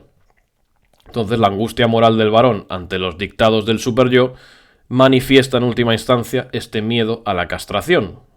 Es decir, el narcisismo se expresa con miedo, que se expresa con el superyo, y todo viene de miedo a perder el pene. Y bueno, en el caso de la mujer también, aunque en este caso, pues más que miedo a perder algo que ya se tiene, es miedo a perder el amor que este objeto idealizado del pene, pues nos puede procurar, ¿no? Con lo cual, en realidad, pues como ya hemos visto, ambos sexos comparten una angustia que tiene unas características similares, ya que el varón pues también actúa movido por el miedo a perder el amor del superyo. Es decir, el amor de su propio inconsciente moral. Y en ambos casos, la raíz última de esta severidad que adquiere el superyo se encuentra en la dualidad de las pulsiones, por un lado las eróticas y por otro lado las tanáticas, es decir, la que hemos dicho antes, la pulsión de la destrucción o de la muerte. Dicha pulsión de muerte, que puede manifestarse pues desde las conductas sádicas autodestructivas, pero que acaba encontrando su expresión última en el suicidio.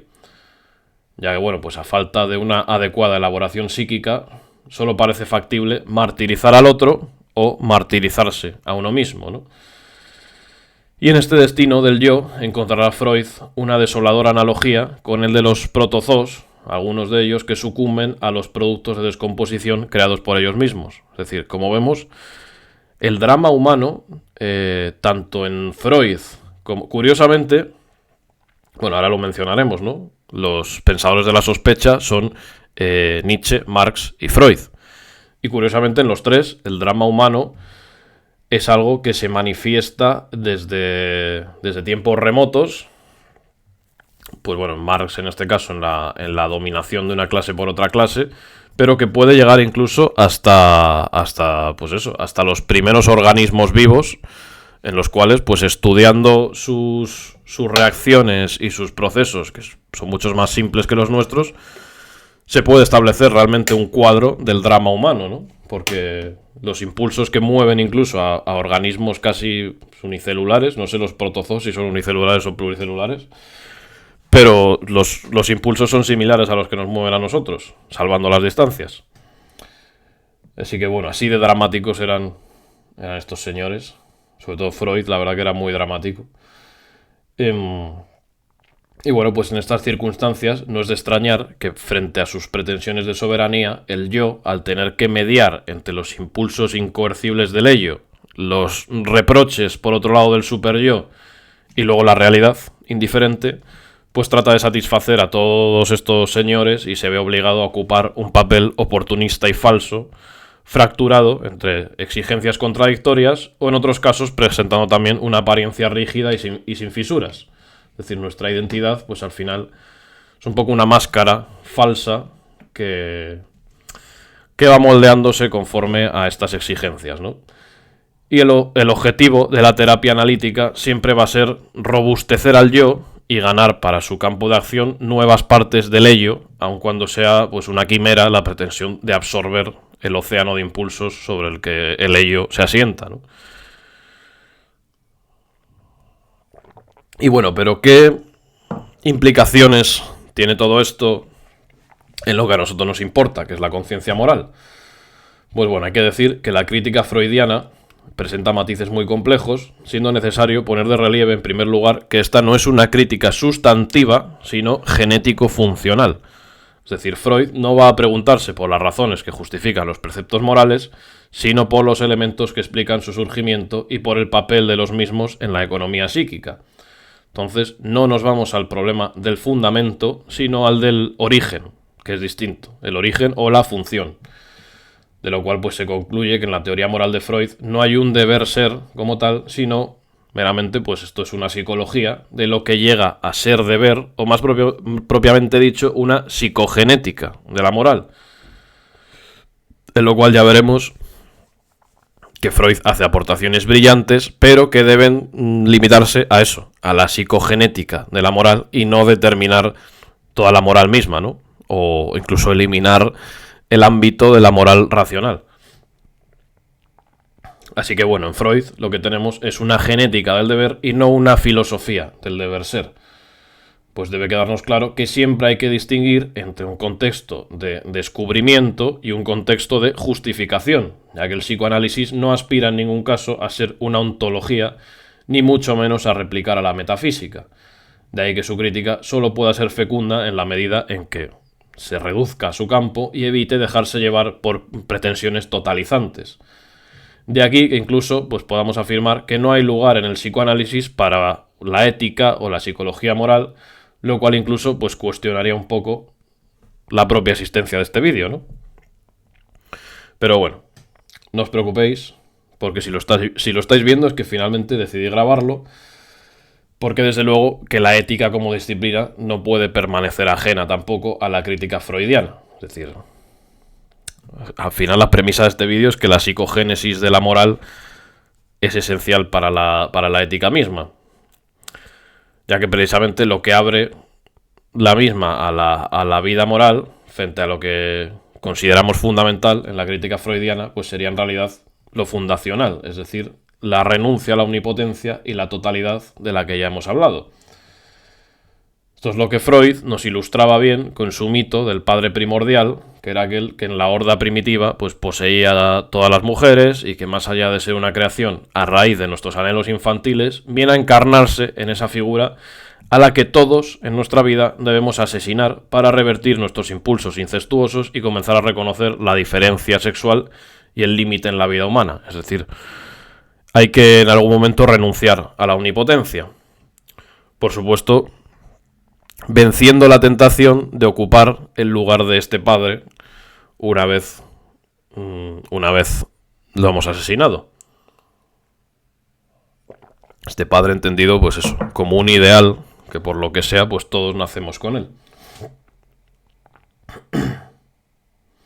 Y bueno, la muerte de este padre, entendida como el abandono de la fantasía de la totalidad, pues es lo que nos permite precisamente interiorizar realmente al padre en la forma del límite, dando a luz al deseo y a toda la historia humana, en definitiva, en la cual, pues obviamente la dimensión moral juega un papel capital.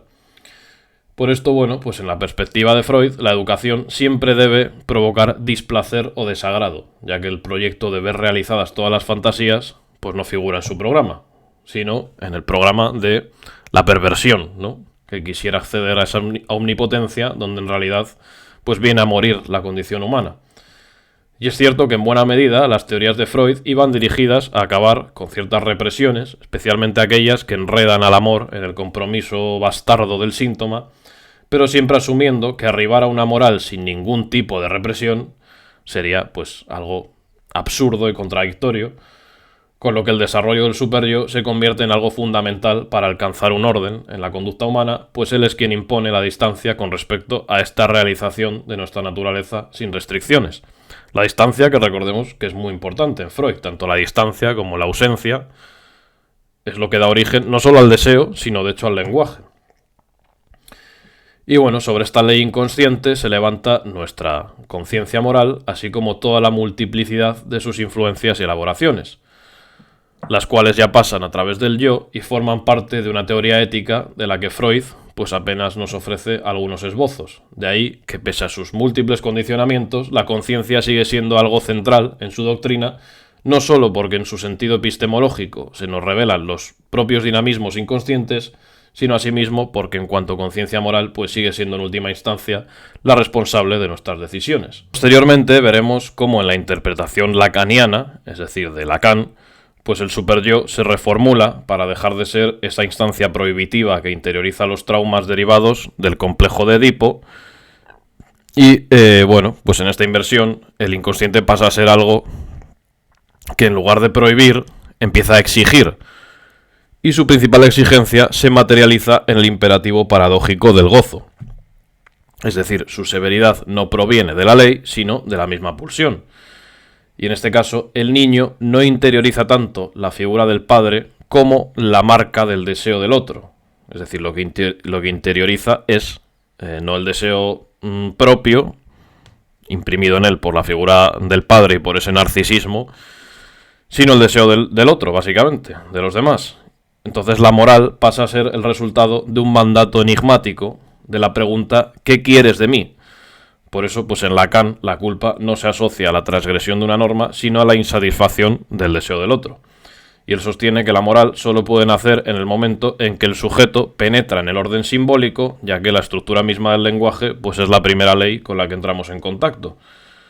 El superyo freudiano será precisamente un reverso obsceno de esta ley simbólica, y como el lenguaje, pues siempre va a ser aquello que materializa el deseo en Freud, lo moral debe concebirse como algo inseparable del propio lenguaje, que nunca podría reducirse a un ámbito puramente normativo. Incluso Lacan pues propone que la única ética derivada del psicoanálisis debe ser no ceder nunca en el propio deseo, lo cual en ningún caso significa hacer lo que nos salga de los huevos, sino pues controlar, confrontar el deseo propio, sin reemplazarlo por otros ideales imaginarios, ni tampoco por mandatos del superyo, ¿no? O sea, el deseo debe ir ligado al yo. O sea, el deseo es algo que se concibe de forma auténtica y singular, como tal, surge del yo, y de este punto donde el sujeto se confronta con la ausencia, ¿no? Sin embargo, pues bueno, al final la crítica de Freud pues está plagada de esta ambigüedad en los ideales, donde el amor al otro pues aparece retratado en realidad como un desvío del amor al yo, lo cual pues recae sobre lo que podríamos llamar el aspecto más fecundo de su doctrina, que seguramente pues haya sido llamar la atención sobre la conexión entre el orden pulsional y el orden normativo, así como sobre la ambigüedad de las formaciones morales, bien ya pues de los ideales o del sentimiento de culpa, ¿no? Pero bueno, esta advertencia sobre la ambigüedad no comporta la ruina de por sí de estos ideales, ya que de hecho vivir sin ideales ya de por sí es un ideal, pasa un poco, además de ser una completa quimera, pues pasa un poco como con el hombre estético de Kierkegaard, ¿no? Que en el momento que te niegas a decidir, ya estás tomando una decisión. Y bueno, tampoco cabría llevar a cabo la homogeneización de los ideales, ya que esta pues dejaría de lado las diferencias éticas y políticas entre los mismos, tal como se revelan pues cuando ponemos en contraste ideales mismamente como la patria y la raza con el de la solidaridad, o el del suelo y la sangre con el del cosmopolitismo. Estos son debates que bueno, están volviendo un poco a la luz. Y esto se aplica de igual manera al amor, es decir, sería sumamente reduccionista afirmar que el amor al otro, ya sea en forma de objeto sexual, de pareja o de familia, pues sea únicamente una expresión de este narcisismo, de este complejo de Edipo o de este amor a uno mismo, ¿no? Entonces, incluso cuando el propio Freud parezca a menudo proponernos esto, pues bueno, hay que darle alguna vuelta más. Y en esta línea, pues muchos intérpretes han querido ver en el altruismo no un antagonista del egoísmo, sino de hecho, pues un derivado necesario del mismo, especialmente en el contexto en el que el interés propio coincide con el ajeno. Sin embargo, pues parece evidente que la promesa de que, buscando cada cual su propia conveniencia y siguiendo sus mandatos egoístas, vamos a llegar a alcanzar un estado armónico universal, pues hace mucho que se ha demostrado ya como la mayor de las utopías, ¿no? Ya que de hecho, pues esta es la premisa del liberalismo de Adam Smith, la cual afirmaba, pues eso, que había una mano invisible que iba a regular las discordancias posibles que surgieran entre estas inclinaciones egoístas. Pero bueno, no hay más que echar un vistazo al estado actual del mundo para preguntarse dónde está esa mano invisible para impartir justicia a las personas que son, pues bueno, las personas que más trabajan en el mundo, que resulta que no son ni de lejos las que mejor viven, ¿no? Así que bueno, esta presunción eminentemente absurda ha tenido unas consecuencias catastróficas. Y al final, pues lo que tenemos que observar para desmentir esta visión freudiana del egoísmo, pues es simplemente la marcha de la historia, ¿no? Ya que, pues bueno, aún los desheredados de la Tierra están mirando hacia arriba esperando a que empiecen a caer las gotas de esa supuesta abundancia que iba a chorrear por los cuatro costados de este mundo. Lo único que está claro es que se morirán de hambre esperando mientras sus hijos y nietos siguen engordando este pastel del que solo disfrutan unos pocos. Así que bueno, tendríamos que irnos tal vez a Erich Fromm, que bueno, fue uno de los intérpretes más conocidos de Freud, que recalcaría, por ejemplo, la diferencia entre egoísmo y amor a uno mismo, siendo el amor a uno mismo y el amor a los demás actitudes bastante conjuntivas, ya que bueno, pues aunque sea por conveniencia, pues solemos tratar a los demás como nosotros mismos queremos ser tratados, ¿no? No obstante, pues bueno, quizá esta coincidencia solo sea posible tras la transformación escatológica de la historia y el hombre, de tener ella lugar. Y por cierto que cuando hablamos de escatología, pues hacemos referencia a una visión utópica, muchas veces religiosa, donde este término pues tiene un significado puramente teleológico, ¿no? Siendo la escatología la convicción de que el mundo y la historia pues en algún momento serán renovados de forma radical, dando lugar a, bueno, pues a una cierta esperanza en el presente y sobre todo en el futuro, por muy negativas que nos puedan parecer las circunstancias actuales, pero siendo conscientes de que estas contribuyen a una especie de plenitud, pues ya os digo, utópica, ¿no? Donde pues concibiríamos precisamente esta coincidencia entre el amor a uno mismo y el amor al resto. Ya que bueno, pues en la historia que conocemos hasta ahora nuestros intereses chocan tan a menudo con nuestros deberes que la ética pues no puede eludir de ningún modo este conflicto. Y de aquí surge, como ya sabemos, una de las dos principales ramas de esta ética, la deontología kantiana, que resalta la diferencia importante entre una voluntad buena y una voluntad santa, donde nunca va a poder darse plena coincidencia entre nuestra inclinación y nuestro deber. Porque en una voluntad buena, ¿no? Porque eso sería una voluntad que correspondería a lo divino. Y como tal, esta voluntad estaría fuera de la moral, sería extramoral. Porque una voluntad buena es... Pues bueno, ya hemos dicho que Kant concibe la moral como algo bastante agónico, ¿no? Que tenemos que obrar a menudo contra nuestras inclinaciones, nuestras querencias, nuestros deseos para satisfacer el deber moral. Mientras que una voluntad santa nunca tendría que obrar en contra de este deseo, pues su deseo siempre coincide con el deber. Así que bueno, incluso aunque rechacemos en parte este rigorismo kantiano, pues sigue teniendo sentido y mérito moral cumplir con el deber, que siempre en algún momento llegará a desagradarnos. Ya que bueno, si en una visión utópica lográsemos este ideal de que nuestros deseos nunca limiten a los de los demás, ni entren en conflicto con los suyos, pues ya estaríamos adquiriendo una constitución como seres tan idealizada que sería difícil reconocer en ellos al ser humano, a estos hombres que se apasionan y que luchan en el conflicto constante que ha construido nuestra historia. Y bueno, por lo que a Freud se refiere, él se niega a eliminar la tensión entre este narcisismo, que sería base, como ya hemos dicho, del superyo y de la autoestima, y la libido objetual, que diría él. Entonces él básicamente estaba proponiendo que el enamorado siempre pierde y solo puede compensar esta pérdida siendo amado. En lo que supondría, para muchos que seguramente os daréis cuenta, pues una dialéctica del amo y el esclavo, ¿no? Hegeliana. Que de hecho Sartre también la revitalizó en este sentido, porque él afirmó que una relación de pareja nunca puede ser igualitaria desde el momento en que una de las partes siempre va a amar más que la otra. Por tanto, pues bueno, tenemos un choque de conciencias al más puro estilo hegeliano, como ya hemos dicho, donde una siempre debe someterse a la otra, ya que los deseos de ambas no son realizables de forma simultánea. Y para Freud, en realidad, esta sería la consumación de la vida humana, donde la fusión indiferenciable entre el narcisismo y la libido objetual, pues elimina todo rastro de tensión anterior. Es la única forma de compensar, pues, este complejo de Edipo, ¿no? El encontrar el amor y someterse a ese amor. Pero bueno, como ya hemos dicho, esto es una visión bastante reduccionista.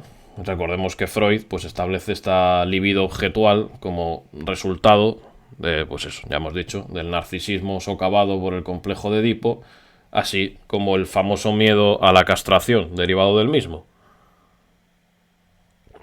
Pero con esto, con esta libido objetual, en realidad el sujeto no solo estaría tratando de volver al narcisismo primitivo, sino renunciando también a la fantasía de la totalidad y bueno, en ese sentido, abriéndose eróticamente a la pluralidad de los seres finitos y alcanzando una sexualidad normal, ¿no? Como la definiría Freud.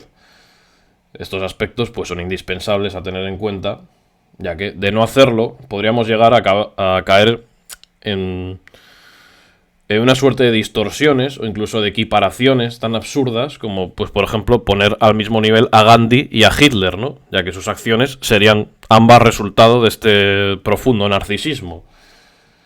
Pero claro, lo que varía en este caso pues es el desarrollo de las mismas, que en cierta medida podría entenderse resaltando la diferencia entre amor propio y altruismo. Por mucho que, bueno, Gandhi también le medía el lomo a la parienta y tal, ¿no? Pero bueno, pues esto ya es otro tema que entra ya dentro de las contradicciones inherentes a la moral humana, ¿no?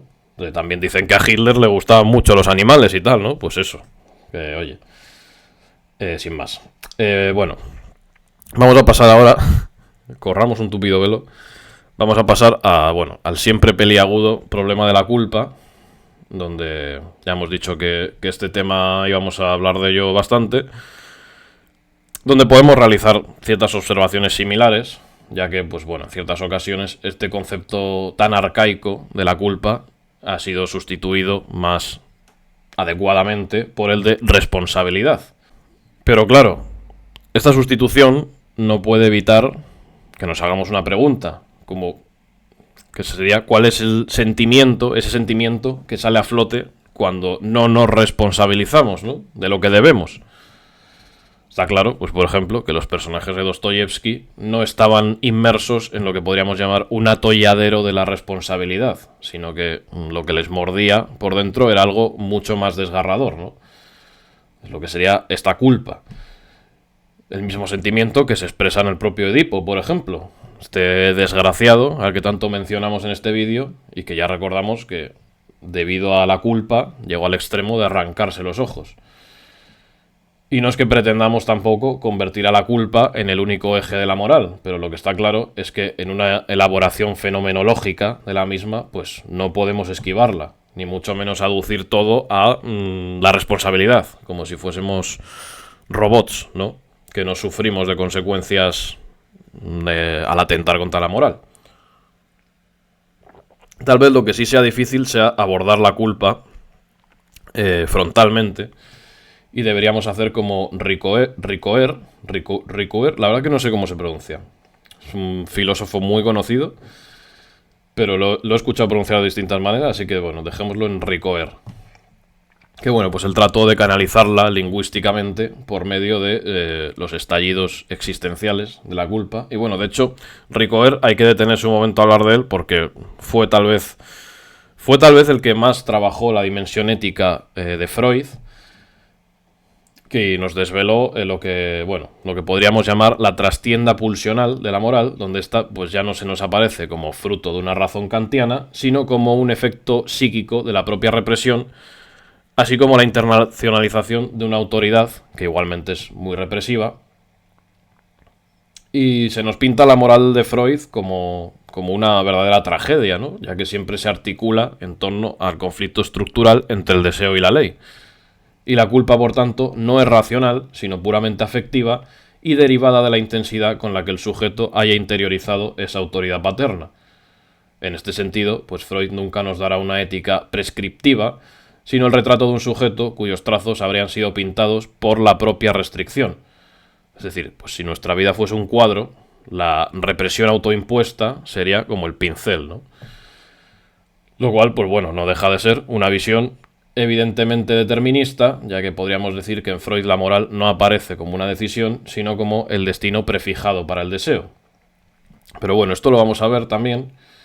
La cosa es que, bueno, este señor Ricoeur ve una gran aportación crítica, dejando de lado el hecho de que Freud no nos ofrece una ética normativa como tal, pero su aportación crítica y, como ya hemos dicho, psicogenética es irreemplazable en todos los sentidos. Por esto, pues él recurre a lo simbólico, al igual que ya vimos con Lacan, para explicar la génesis del superyo, ¿no? Y esta recurrencia a lo puramente simbólico o alegórico carece de fijación en lo abstracto, por mucho que acabe requiriendo del logos para ser explicada, ¿no? Consiste básicamente en una progresión del simbolismo de lo puro y de lo impuro, de esta concepción del mal al final como una mancha, a directamente ya la conciencia del pecado, tal como se encuentra en las liturgias antiguas o en las mismas tragedias griegas. Sin ir más lejos, pues hace muy poco aquí hemos tratado a los neoplatónicos, a San Agustín, que son pioneros en esta concepción del mal como una degradación progresiva de lo divino, la cual pues puede reinterpretarse como una relación que se ha deteriorado, ya sea con Dios, a través pues del pecado original, ¿no?, o con los otros hombres, incluso con uno mismo. Y en este caso lo material pues también puede suponer una negación de ciertos valores eternos o inteligibles que deben regular la convivencia humana, lo cual nos indica hasta qué punto la fe y la razón se conjugan, pues las religiones al final siempre han supuesto una respuesta a los problemas inherentes de nuestra naturaleza. Siguiendo el camino planteado, la idea de culpa, de la que estábamos hablando, representa una última forma de interiorización expresada metafóricamente con este desgarro, ¿no?, del que hemos hablado, el cual no solo se da con lo divino o con lo humano, sino físicamente, como una sensación que podemos experimentar dentro de nuestras propias entrañas. Y aquí la conciencia se erige como el tribunal que condena, y la culpa lleva en sí la increpación de una instancia interior a nosotros que se vuelve sobre sí misma para acusarse. Y a esta fenomenología es a la que el psicoanálisis pretende aportar ciertos matices, no ya reduciéndose a la génesis del propio fenómeno, sino a las propias patologías que al final pues este puede provocar. Las cuales son como el dios Jano, este dios que miraba hacia ambos lados, ya que al final, pues bueno, la patología relacionada con la culpabilidad puede venir dada por exceso o por defecto. Entonces, el problema sería un problema nuevamente aristotélico, ¿no? De encontrar el término medio. Entonces, bueno, ya que por una parte la conciencia de culpa implica una... O sea, la conciencia de culpa implica una asunción de responsabilidad cuyo valor en ningún caso puede descuidarse y que pues puede ser patológica por un lado en casos donde el superyo se desarrolla de una forma precoz y se manifiesta con agresividad, con angustia, pero aceptamos que lo patológico en general no sería el exceso de culpa, como ya hemos dicho, en ocasiones sí, pero precisamente su defecto, su ausencia, como sería el caso de los psicópatas, por ejemplo, que pues bueno, pues su único motivo de arrepentimiento puede ser únicamente que les pillen en algún descuido y tener que rendir cuentas con la justicia, pero en general no van a sentir culpabilidad por sus actos.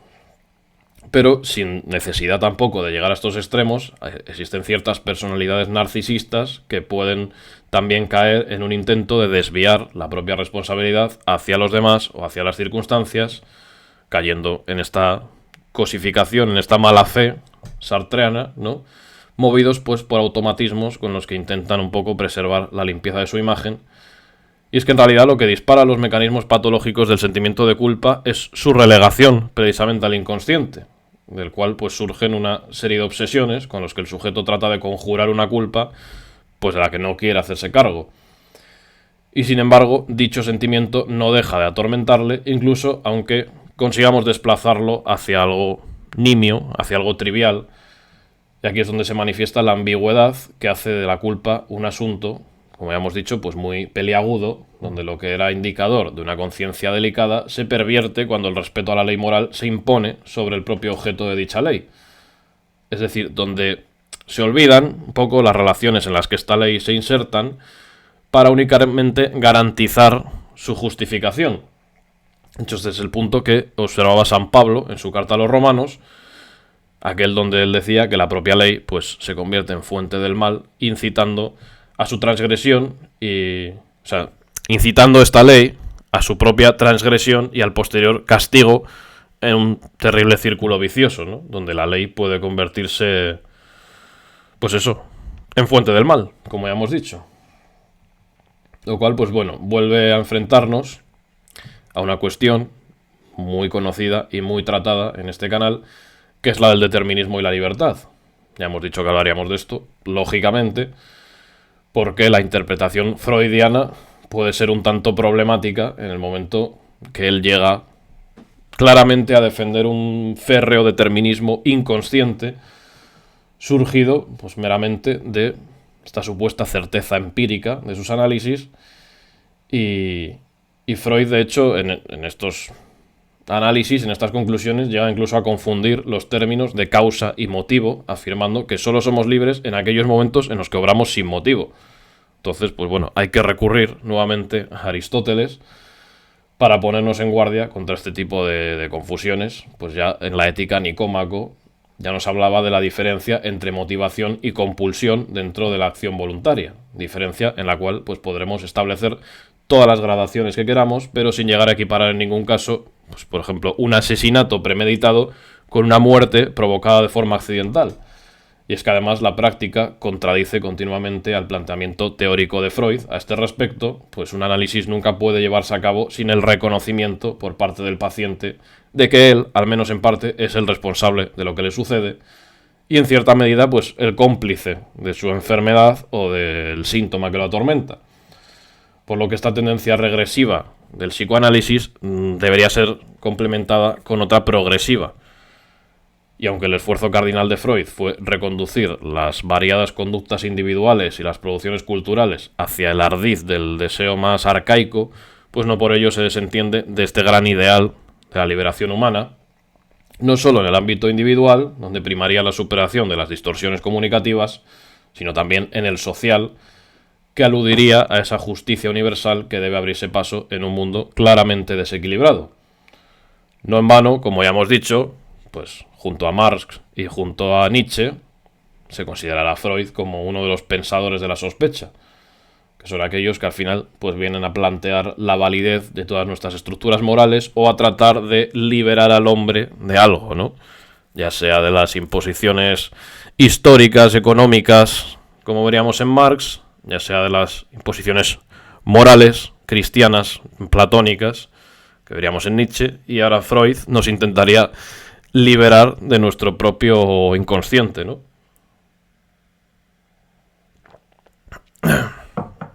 De nosotros mismos, directamente.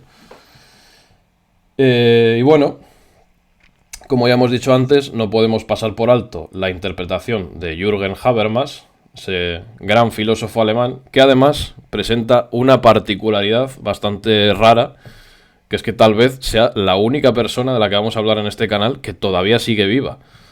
Aunque creo que, bueno, ya debe andar por los 100 años, ¿no? Pero bueno, la cuestión es que Habermas aporta una visión sobre Freud realmente muy interesante, ya que lo valora como el gran teórico de la subjetividad, que sin duda ha sido, pero también cuestiona su alcance ético, lo cual pues puede venir bien para relativizar muchas de las afirmaciones que se han hecho en este vídeo, aunque ya hemos dicho que Freud es muy importante siempre y cuando lo mantengamos en su ámbito, ¿no? De la psicogénesis, y no lo elevemos a un predicador de la moral, ¿no? Porque, bueno, al final el logro de Freud pues, fue iluminar los mecanismos inconscientes que sustentan la obediencia normativa. Pues eso no se lo quita a nadie.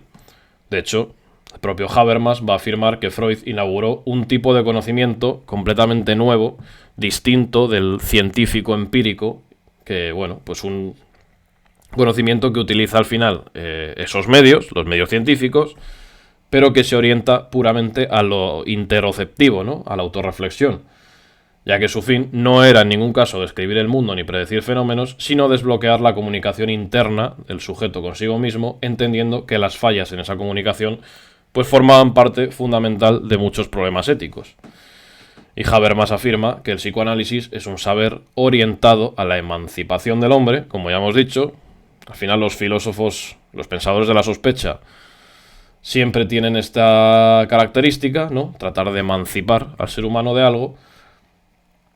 Y entonces el psicoanálisis tiene esta propiedad porque se trata de una técnica interpretativa cuya finalidad al final es liberar al sujeto de unas determinaciones inconscientes que distorsionan su capacidad de diálogo consigo mismo y con los demás. Y en ese sentido podría ser incluso la emancipación más grande de todas, incluso por encima de la económica o de la lucha de clases o de la dominación de una clase por otra o de la emancipación moral que proponía Nietzsche, ¿no?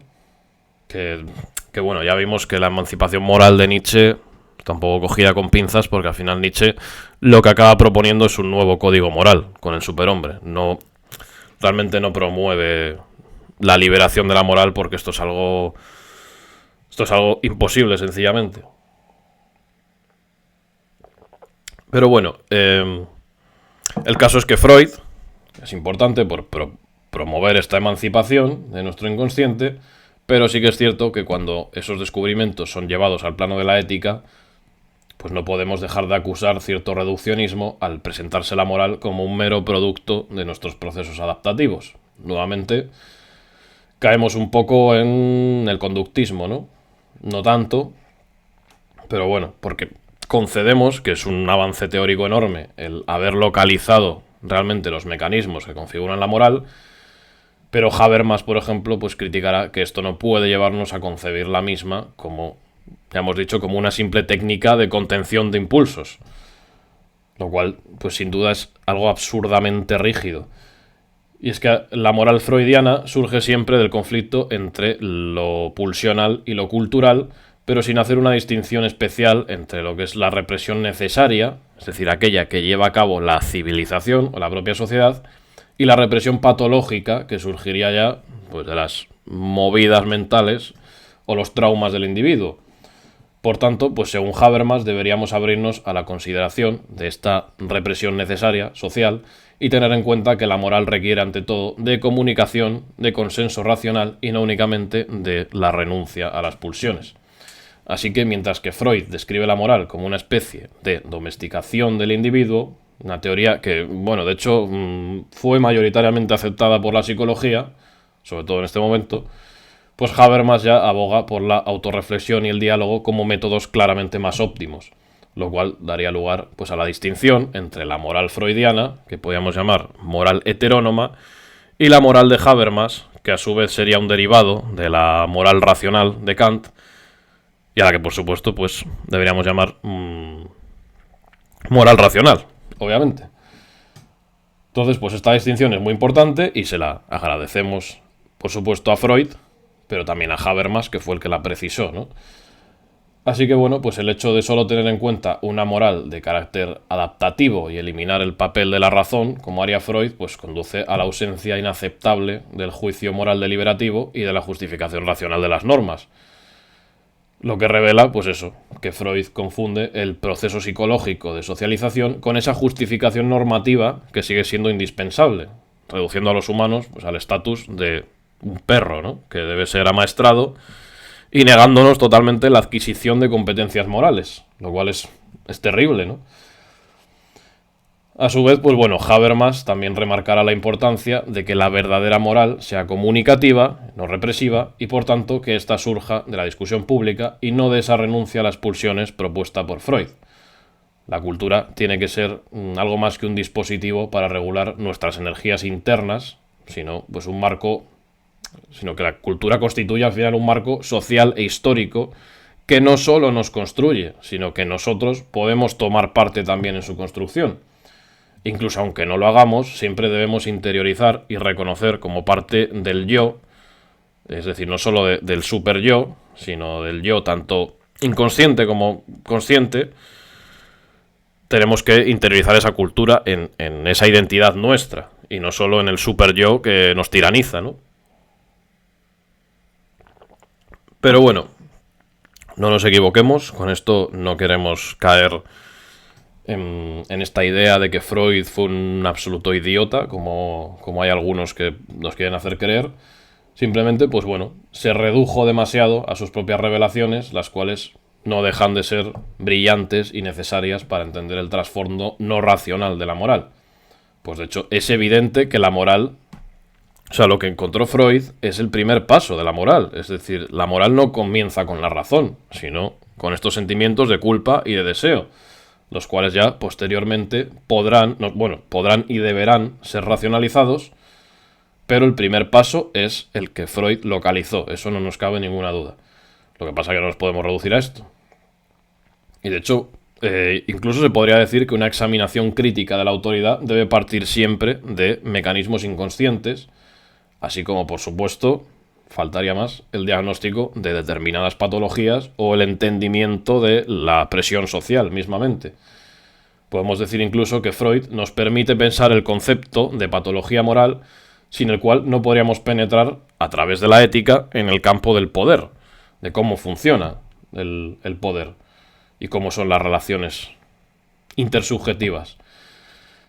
Así que bueno, como conclusión, pues debe quedarnos claro que Freud es necesario en muchos sentidos, pero que como bien nos advierten filósofos como Habermas, debe ser asimilado y superado, venciendo la tentación de fundamentar toda la validez normativa de la moral en sus estudios sobre el inconsciente, que al final deben relegarse a eso, a la psicogénesis de la moral. Entonces Freud hace una aportación sin parangón a la genealogía, pero no tanto a la ética, a la que de hecho pues podría llegar a distorsionar o confundir. O sea que su descripción es valiosa porque nos muestra cómo surge la moral. Ahora bien, determinar qué normas son justas ya es una cuestión que dejamos a los filósofos. Luego, bueno, cabe mencionar que después de Freud aparecerán otras perspectivas muy diferentes, las cuales podemos agrupar dentro del plano genético estructural. Y la gran diferencia será que mientras la tesis freudiana se centraba en aspectos dinámicos e inconscientes de la vida moral, pues estos teóricos genético-estructurales, que principalmente hablaremos de Piaget y Kohlberg, pues lo van a hacer en el surgimiento de las estructuras cognitivas que posibilitan el desarrollo de esta vida moral.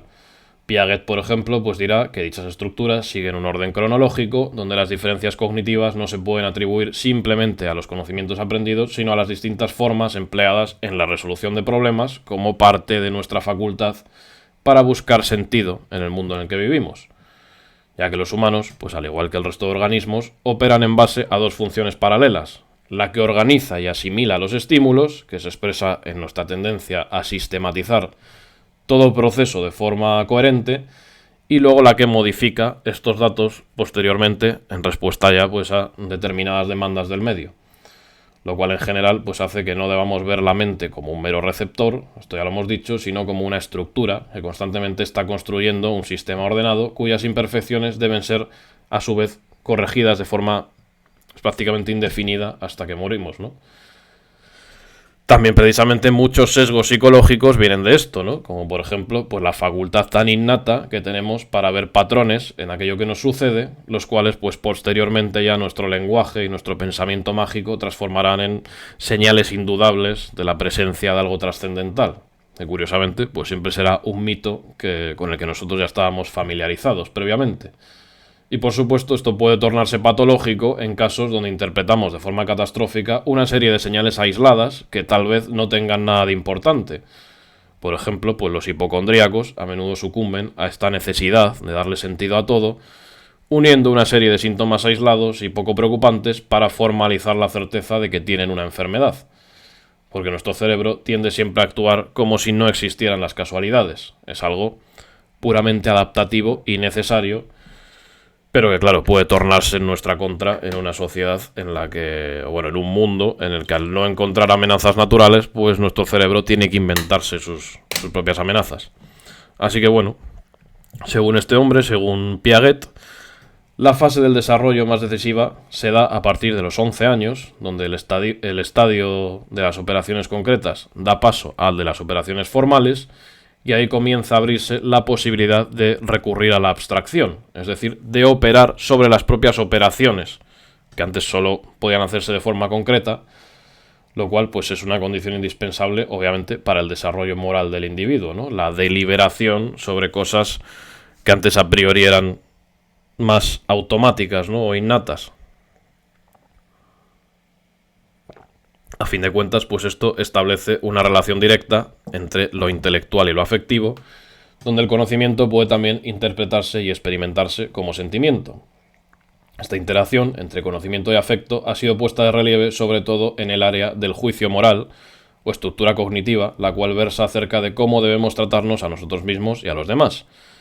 Piaget trató de analizar, a través de esto, cómo el respeto por las reglas y el sentido de la solidaridad social comenzaba a formarse en los niños no al entrar en contacto con las reglas morales de forma explícita, sino a través del juego, ya que todo juego pues tiene una serie de normas que deben cumplirse para no arruinar la experiencia, ¿no? En un primer momento, los niños parecen considerar estas normas como algo inmutable, pero tarde o temprano se acaban percatando de que en realidad son fruto de un acuerdo entre los participantes del juego. Y aquí surge ya de la concreción, pues pasamos ya a preguntarnos sobre si estas normas pueden ser alteradas, ¿no? Y esta unilateralidad inicial, influida por el hecho de que el niño no se ha alejado todavía de su propio rol ni ha visto sus acciones desde la perspectiva de los demás, se acaba rompiendo a través de la implicación en tareas comunes, lo cual ya hace surgir este sentimiento de igualdad, ¿no? Entonces, como veis, pues la educación es algo mucho más complejo que meterle 2 hostias a tu hijo cuando se pone muy pesado, aunque esto nunca está de más. Pero bueno, la cosa es que esta educación pues debe aspirar a conseguir un respeto a las reglas que no se base en esta unilateralidad del miedo, sino en la implicación de carácter más social, ¿no? Y el entendimiento de los conceptos sociales con los que operan estas reglas va surgiendo con el desarrollo moral del individuo y es lo que debería hacer el resto.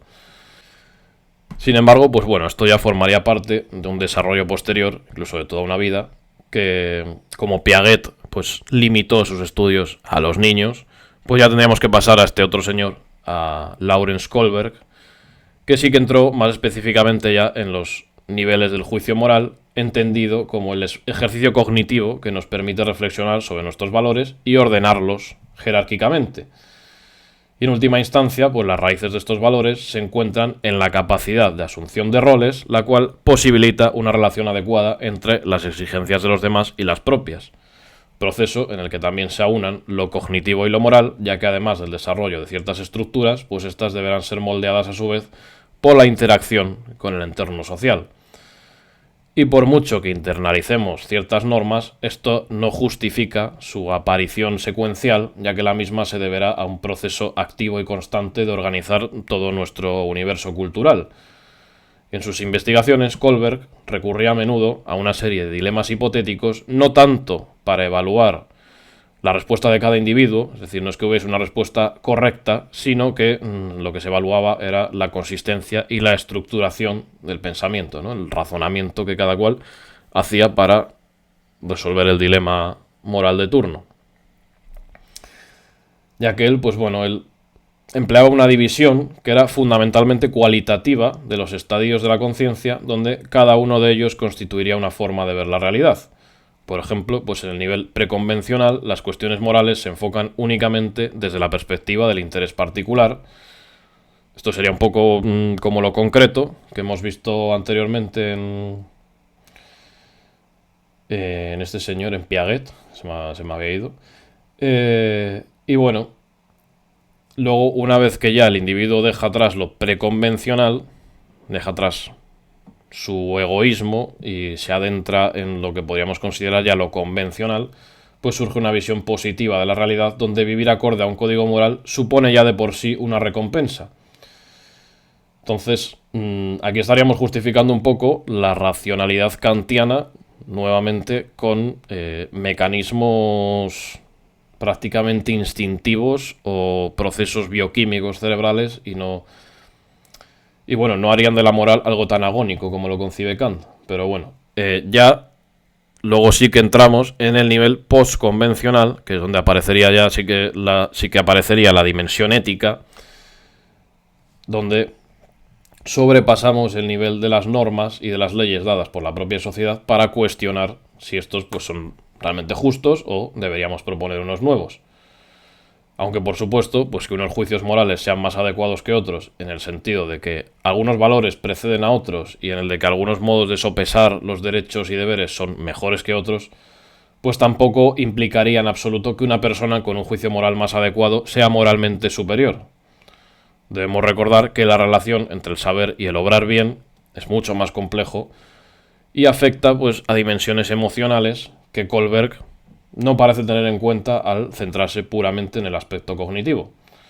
Así que nunca está de más hacer referencia al gran Rousseau, una de esas pocas grandes mentes que se alejan del intelectualismo para poner de relieve las cualidades morales de la masa popular, siendo incluso el responsable de esta visión tan humana que Kant nunca dejó de lado pese a la casi absurda brillantez de su pensamiento y que lo llevaron a postular al hombre como un fin en sí mismo y nunca como un medio para otra cosa. Algo que, bueno, pues aún a día de hoy seguimos esperando a que este ideal se haga realidad.